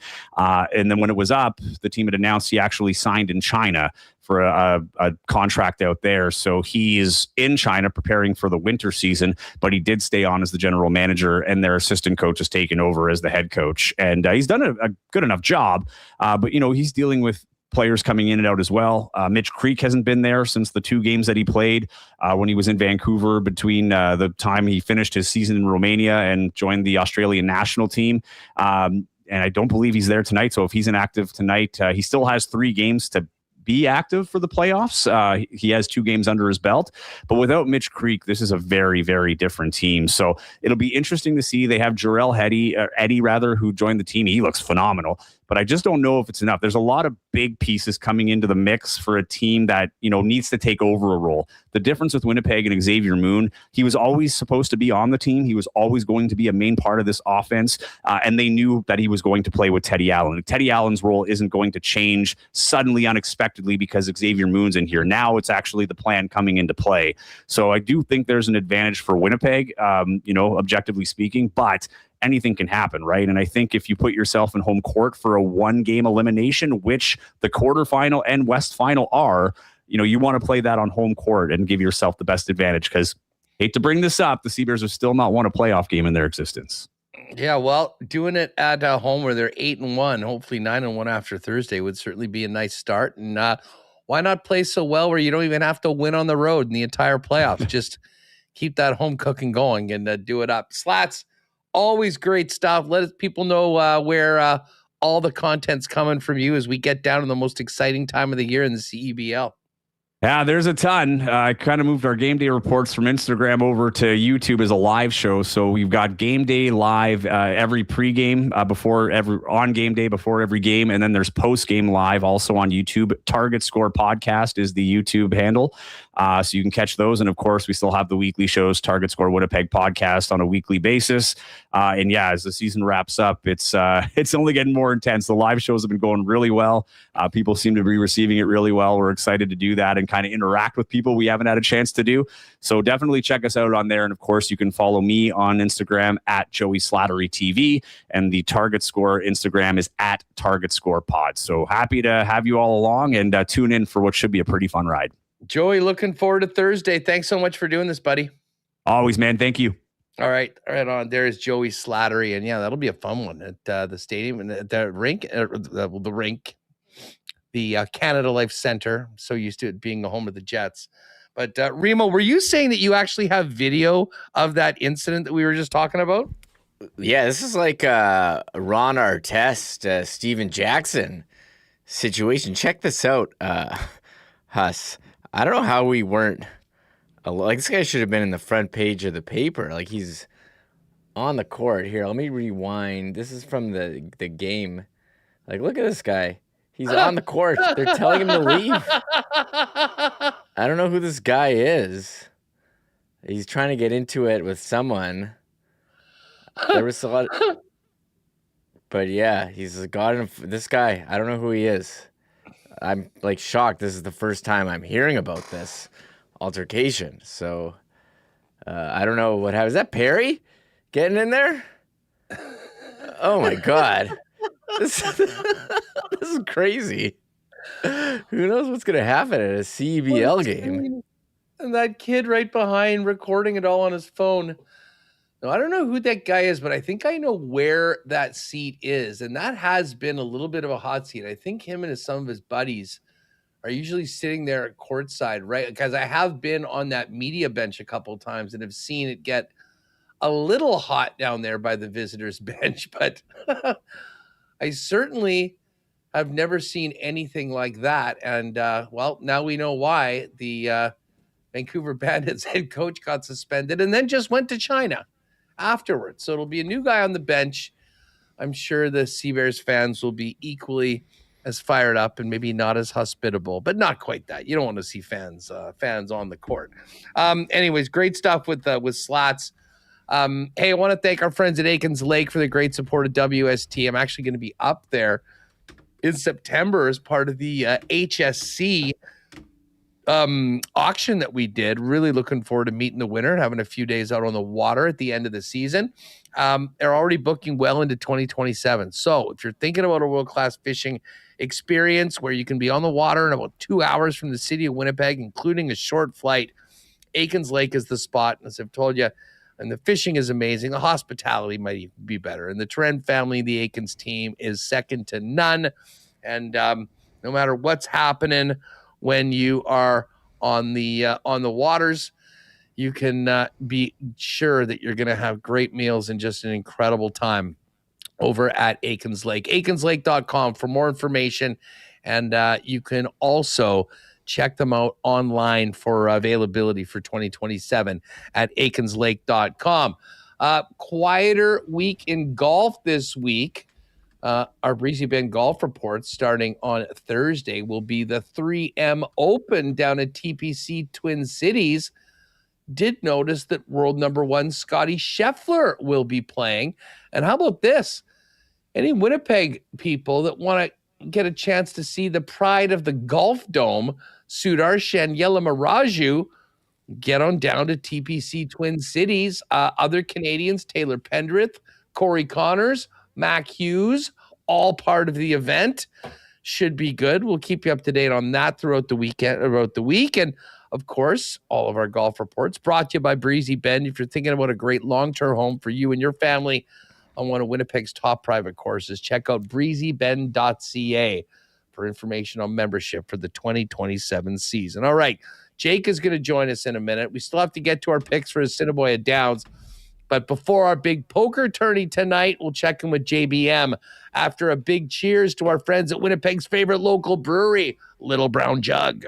You train day in and day out, learning new techniques, approaching new concepts, and living out the thrill of achieving your goals. Building a craft beer is no different. While you spend your hours on the ice, we spend ours here, brewing our trademark beer. Again, and again.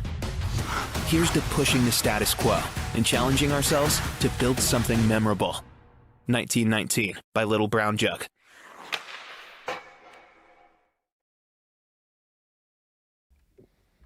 All right, let's check in with Jake Boland-Moss over from Coolbet joining us now. JBM, what's good, buddy? How you keeping this fine summer afternoon? Yeah, doing well, Huss. All things considered, Sunday felt like, such a big day. You don't realize it till you're sitting here on Tuesday and wondering to yourself after last night's Jays game, like, what am I going to continue to watch this summer? Because I can't condone myself to watching 2.5 hours of whatever they call that down at the Rogers Center. So, yeah, I'm a little concerned about what I'm going to do the rest of the summer. Try to keep myself busy with other things. Maybe I'll start reading a little bit, Huss. Maybe help my brain out a little bit.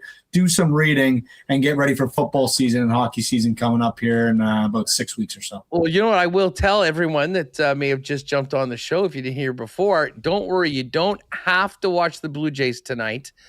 You can join us at 8 p.m.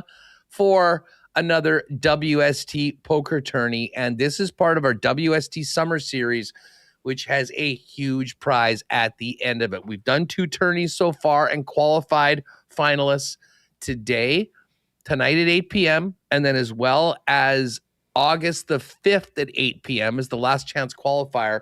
We'll be doing our regular tourneys with an added bonus. The top 2 players in both tourneys are going to be in the finals for the trip to Estonia and the Coolbet Open. And I know we've mentioned this before, Jake. I mean, Coolbet's known for incredible promotions. And we were lucky enough to be down at the Four Nations with some winners, which was absolutely like bucket list lifetime trip. I know the winner that we did something similar with qualifiers for the Costa Rica Poker Open in the winter, which was phenomenal. But this one looks just amazing. And obviously it's a huge event for Coolbet being right near HQ and bringing so many people in for their namesake tournament. And that just makes the prize awaiting our winner that much better. Yeah, listen, I mean, the thing with the Coolbet Open is, it's run by us. You're going to get a big feel of like what this, what Coolbet's all about, not just within Canada and, meeting some of the people that help run the business here, but all, across the world and all the different countries that we're in. And to do it, out of Estonia, the headquarters for Coolbet, it's a really cool opportunity. So I think it's worth getting in tonight. Even if you don't have a good outing, still got a chance to get in on the 5th.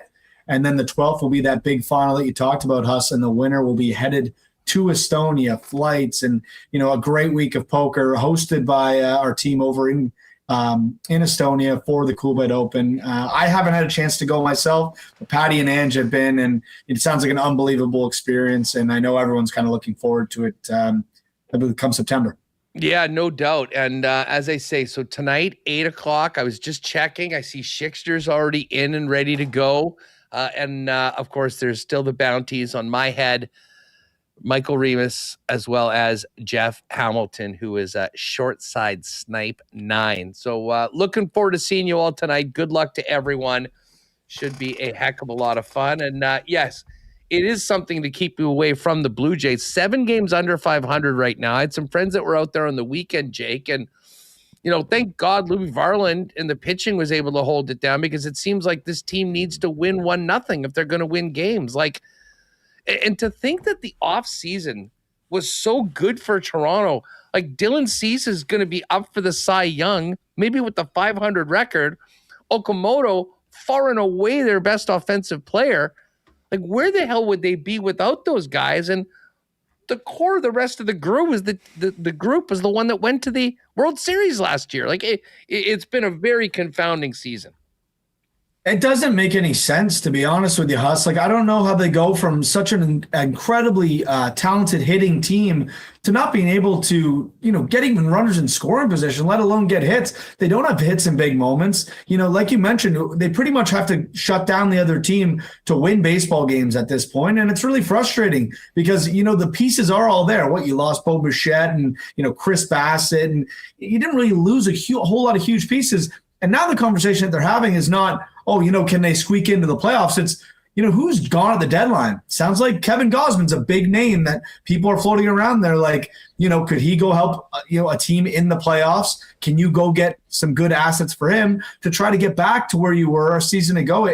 It's so crazy year to year in this league. You go from having such an incredible run and coming up just short in Game 7 of the World Series. And now we're sitting here 7 games below 500, approaching the trade deadline on August 3rd, and it's really demoralizing. And it was so fun down the stretch last year, right after Canada Day. It was such a great ride straight into the postseason, and what they did to the Yankees and the series against the Mariners, like all those amazing moments that they had all the way up to that Game 7 of the World Series. And the fact that we're sitting here right now after adding a Dylan Cease, after adding a Kazuma Okamoto, I don't know. It's really disappointing, and I don't know. I think we're all probably feeling the way I'm feeling.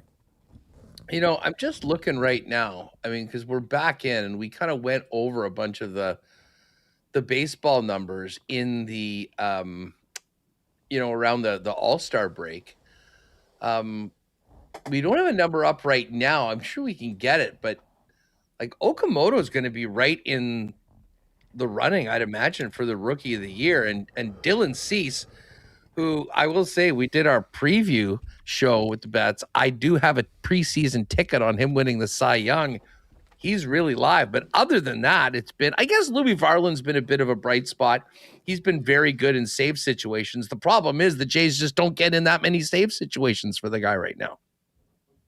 Yeah, like, you look at it and you have one of the better starters in baseball and, a pretty good starting core. Obviously, Gausman, I'd say it's probably been a down year for him. And, anytime Gausman starts, they struggle to get run support. So that doesn't help either. Savage, when he's been healthy, has been solid, but he's been hit around a few times.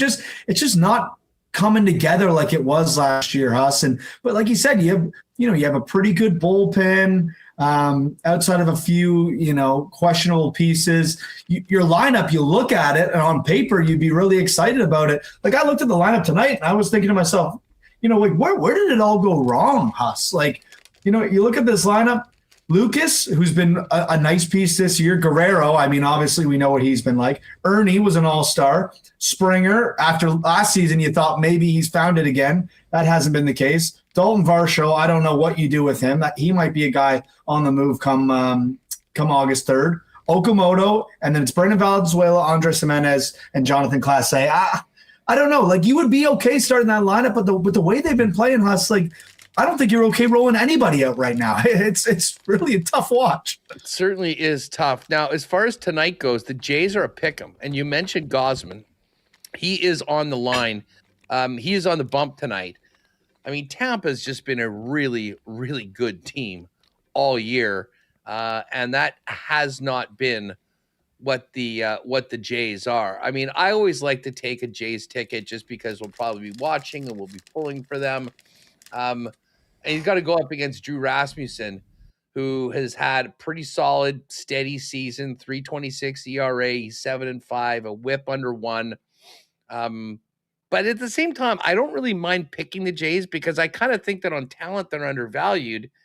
Like, it's just with a team this good, you can't keep on losing like this over and over and over again. And yet here we are about 100 games in, or exactly 100 games into the season. And somehow this team is 5 games under 500. And I was looking around at just playoff odds today on just on the net. Like, well, what are the Jays odds to make the playoffs? And I mean, the no is approaching minus 600. So they basically need to go on a heater and win like 12 or 13 or 15 games and fast, or we're simply going to be talking about the trade deadline in a couple of weeks. Huss, it needs to start right now. The trade deadline is less than 2 weeks away. If they don't get it going, here in the next couple days, and we're going to be talking about who's going to be on the move, come August 3rd. We'll as I say, the games tonight that I do like, and I actually did take a ticket already. I'll just pull this up. We've got, I love Gosman. We're going to roll with Gos tonight for the win as a pick'em. Also going to take the Royals. I mean, you want to talk about two disappointing teams, the Giants and the Royals, both amongst the worst in the league. But the Royals are at home as a slight home dog, and they're going up against the what is it, Tyler Molly, who is 2-8 with a 5.31 ERA. So maybe Bobby Witt can lead the guys in. And then the other one that was really interesting to me, not a Dodgers guy, but Dodgers at plus money for the first time or thereabouts. What's the line right now? And I was looking at this morning. Yeah, even money for the Dodgers. And how about this pitching matchup? Robleski for the Dodgers, who's 10-2 with a 2.69 ERA, against Zach Wheeler, who's 10-1 with a 2.13 ERA. I just kind of auto bet the Dodgers. If you got a good pitcher like that on the mound, even if they're going up against a tough team, plus money on the Dodgers seems pretty good. So I put those three together for a little Thursday nighter. But this Dodgers-Philly game, that actually starts at 5:40 p.m. our time. That is a big boy game with two of the best in the league that certainly will be heard from come playoff time. Yeah, and I mean, the way the Phillies started this season, Huss, not necessarily a team that you'd be saying that about, but they made the coaching change, and it really did well for them. You look at a team like the Mets, who waited way too long to make their coaching change, their manager change, and it's cost them their entire season with the second biggest payroll in baseball. The Phillies have really turned it around, and, if they're getting games at the bank in October, then they'll absolutely be in the mix. No doubt. Hey, just before we go, I mean, obviously our focus is on tonight. Poker tournament, 8 p.m., third qualifier for the August 12th final for the trip to the Coolbet Open. Folks, don't forget, CFL is up, and we should just quickly, you can make your picks for the weekly pick'em. We have a contestant that is on an absolute heater right now. Let me just go back to the message. Cold Friesen, back-to-back weekly wins with 40 and 50 points respectively. I had 5 points total last week. It was an absolute disaster. He's made a run for ninth, and I think he's one of the people that wasn't in for the first few weeks. So a perfect example that it's not too late to join, get on a bit of a heater. And obviously he's just won $50 in back-to-back weeks for the picks in the pick'em contest. Yeah, listen, a lot of runway left here in the CFL season, Huss. We're not even at the halfway point just yet. So, if you're someone like Cold Freezing who maybe wasn't in week one, finally get a little hot and you find your way, you could be up in that leaderboard. I think he's already at triple digits with 105 points, just 20 off the lead. Like, a couple good weeks and you're absolutely back into this. I'm a fool. I missed getting my picks in last week. I won't make the same mistake twice. I'm getting back in the mix. I believe I'm at 80 points. So I'll see if I can get back into it and make a little noise up at the top of the leaderboard. But listen, I won't be stealing the trip from nobody, so you don't have to worry about that, even if I do get hot.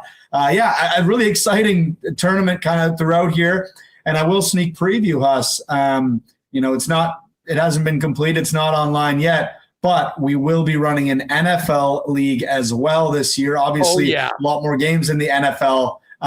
But just with the way the league's gone and how strong the CFL one been, I'm sure there's some more people clamoring for some free-to-play in the NFL. We'll have some good prizing for that as well. Leaders right now, Tedlie 2, Skins 44, and Izzy 99991 are all at 125. And holy smokes, Schnitzy had a big week. Zach Schnitzer just 10 points back in fourth place. Great Par also 15. We got, there's Rob Pepper, Bam Bams, Big Hands at 110, and there's Cold Freezing. It is certainly getting tight. I'm not too far back. I got 95 right now. I see Magoo. There's a few other familiar faces. But as I say, don't be like Jake. I've got just a reminder on Wednesday night that just pops up on my phone, CFL picks. Did you do them? And you just got to make sure they're in before the thing. Yeah, very tight within the WST group. I'm at 95. Remis is at 90. Connor's at 85. See, the Derminator from Chuds is in there at 85.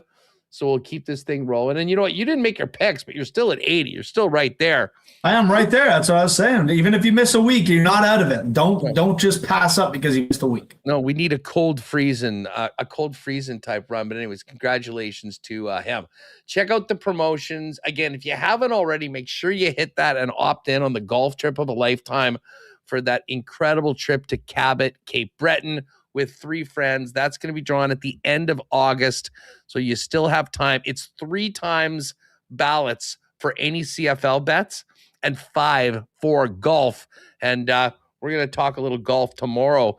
Fire up some picks with Patty when he joins me. We're going to be live at Princess Auto, by the way, tomorrow.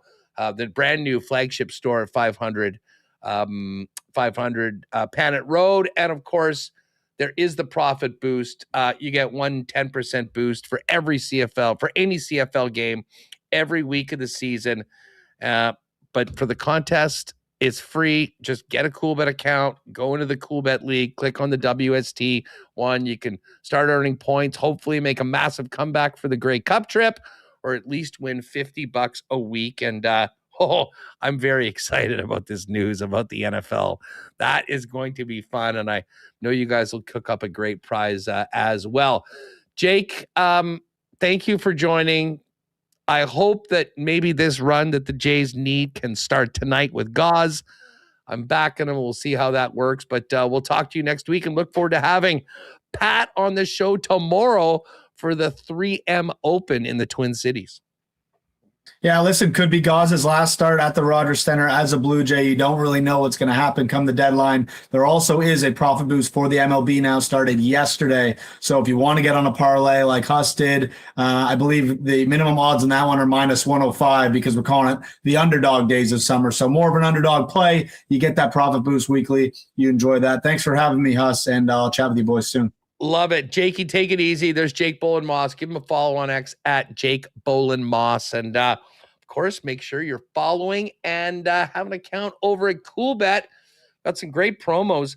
Actually, I'm going to be out. Connor and Remo are going to be taking over the show on Thursday.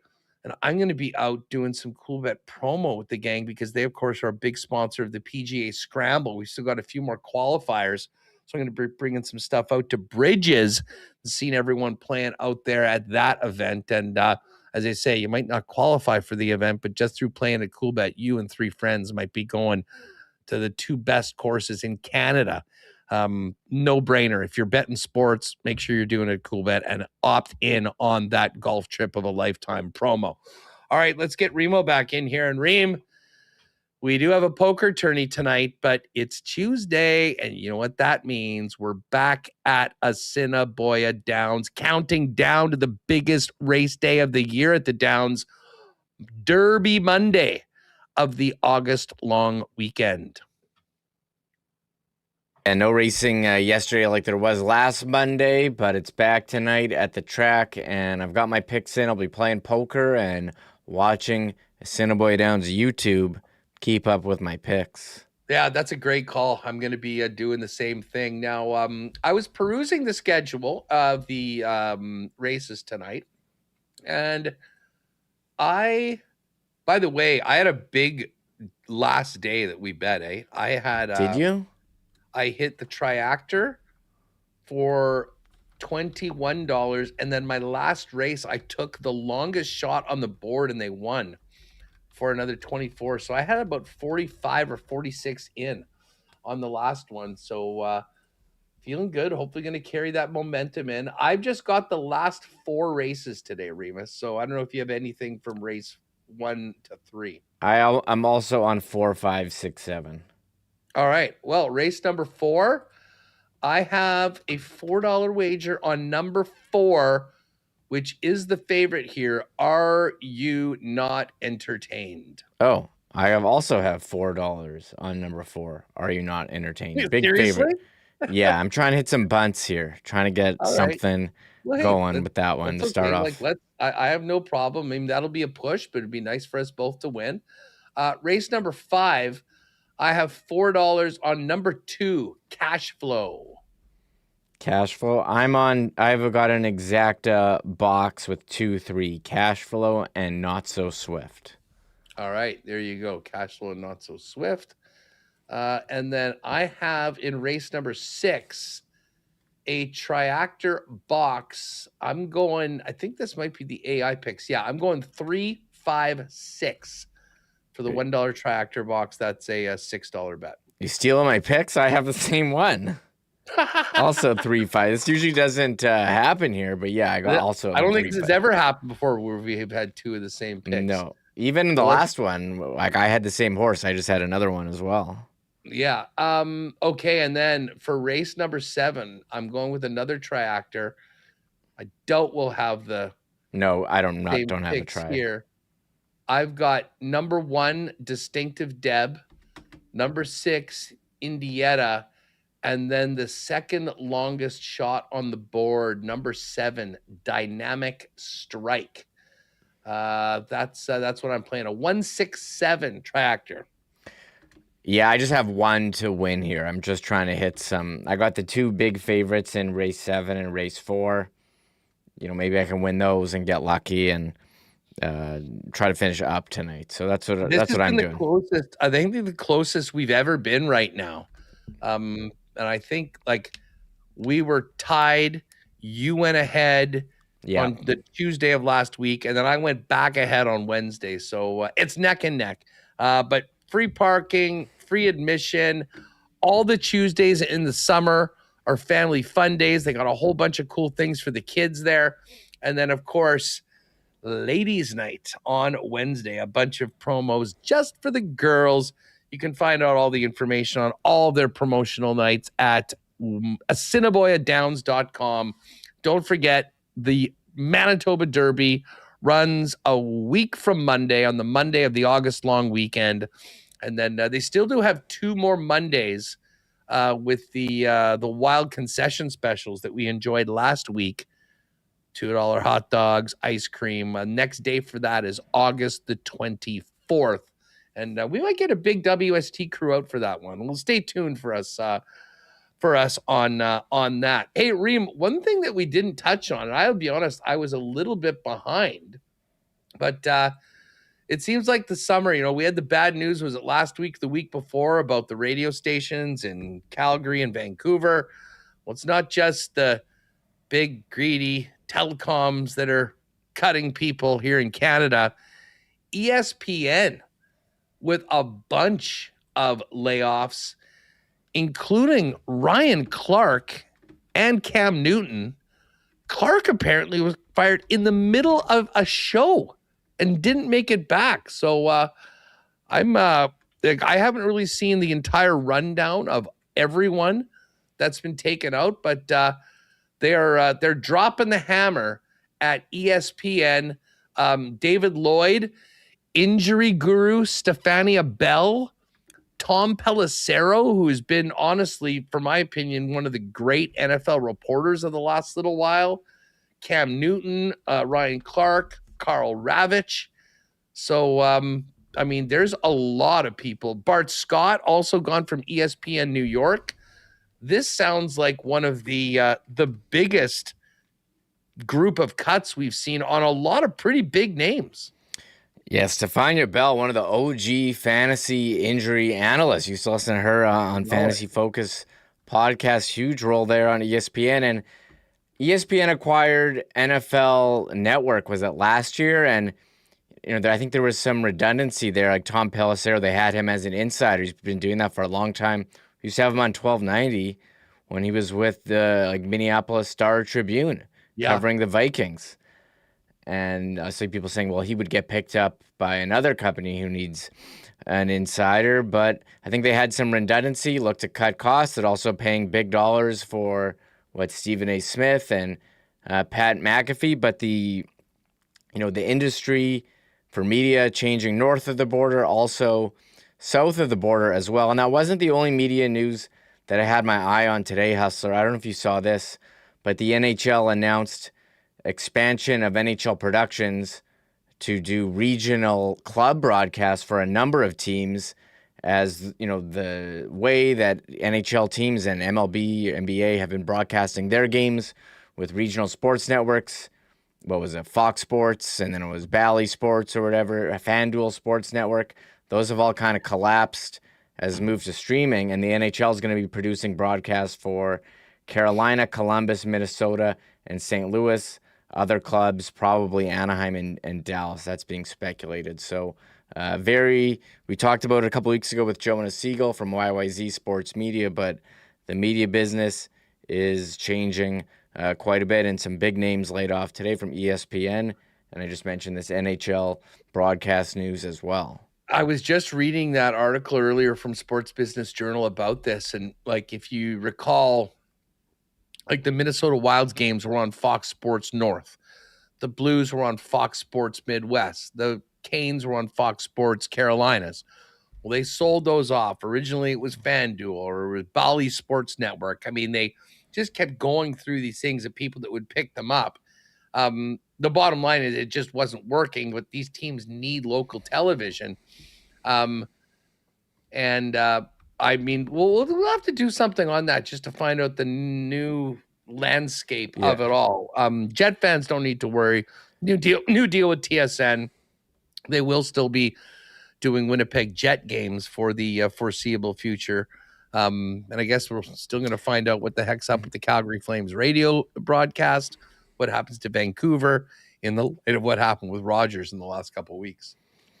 Yeah, in the U.S., each team had their own cable network. Well, cable's kind of done. No one was really paying for it anymore, and they were paying huge rights fees. So again, it's very separate from what's going on in Canada, where TSN and Sportsnet are national networks, but also have regional games. I think it works well, but it's also very confusing for some outside the Jets region, where you get TSN 3 and you tune in and you don't understand. There's a lot of confusion out there, Huss, in Canada, where people don't understand the difference between regional games and national games. I see it so often on social media. People don't know why they can't watch, a Jets game and they're outside of that broadcast region, or, you try to watch Oilers Flames game, you're not there. It's too much confusion, unfortunately. Well, That was our little sports media biz today. There has been a bunch of news. And heck, you know what? It's just about August. We're just about getting ready to start talking some NFL on this program. I'm so pumped about the news that Jake just broke, is that what we're doing right now for CFL, there's going to be an NFL pick'em for the season at CoolBet, which is going to be awesome. Again, don't forget tonight, we're dealing up at 8 p.m. Myself, Remis, Jeff Hamilton with the bounties on our heads. Top 2 go to the final August 12th for the trip to the CoolBet Open in Estonia. That is going to do it for us today, folks. If you're out and about tomorrow, pop by the brand new Princess Auto at 500 Panet Road and say hi to myself and Remis. Reed Carruthers is going to join us live there to show off some really cool stuff and tell us all about the new store. We will also have on the program tomorrow. Oh, we're going to check in with the National Bank Challenger Tournament. John Hodge is going to join us, Reed Carruthers. And, with Thursday's announcement of the world teams for the World Championships for the flag football, there's actually a pro women's league starting, and this week they're going in Tampa with 3 teams showcasing the best players in the world from a whole number of countries. So we're going to find out a little bit more about that as flag football explodes. I'm looking forward to that. Pat's going to stop by. We'll hit the golf.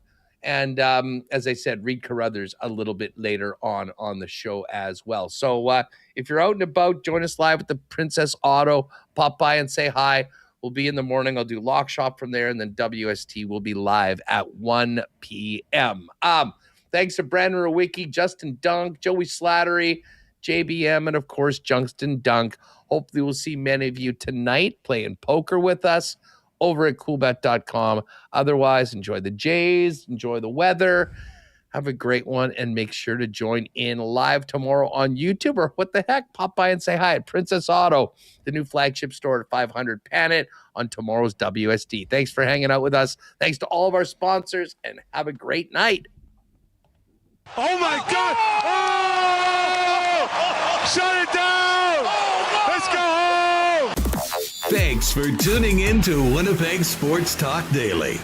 Make sure to subscribe on YouTube and your favorite podcast feed at winnipegsportstalk.com.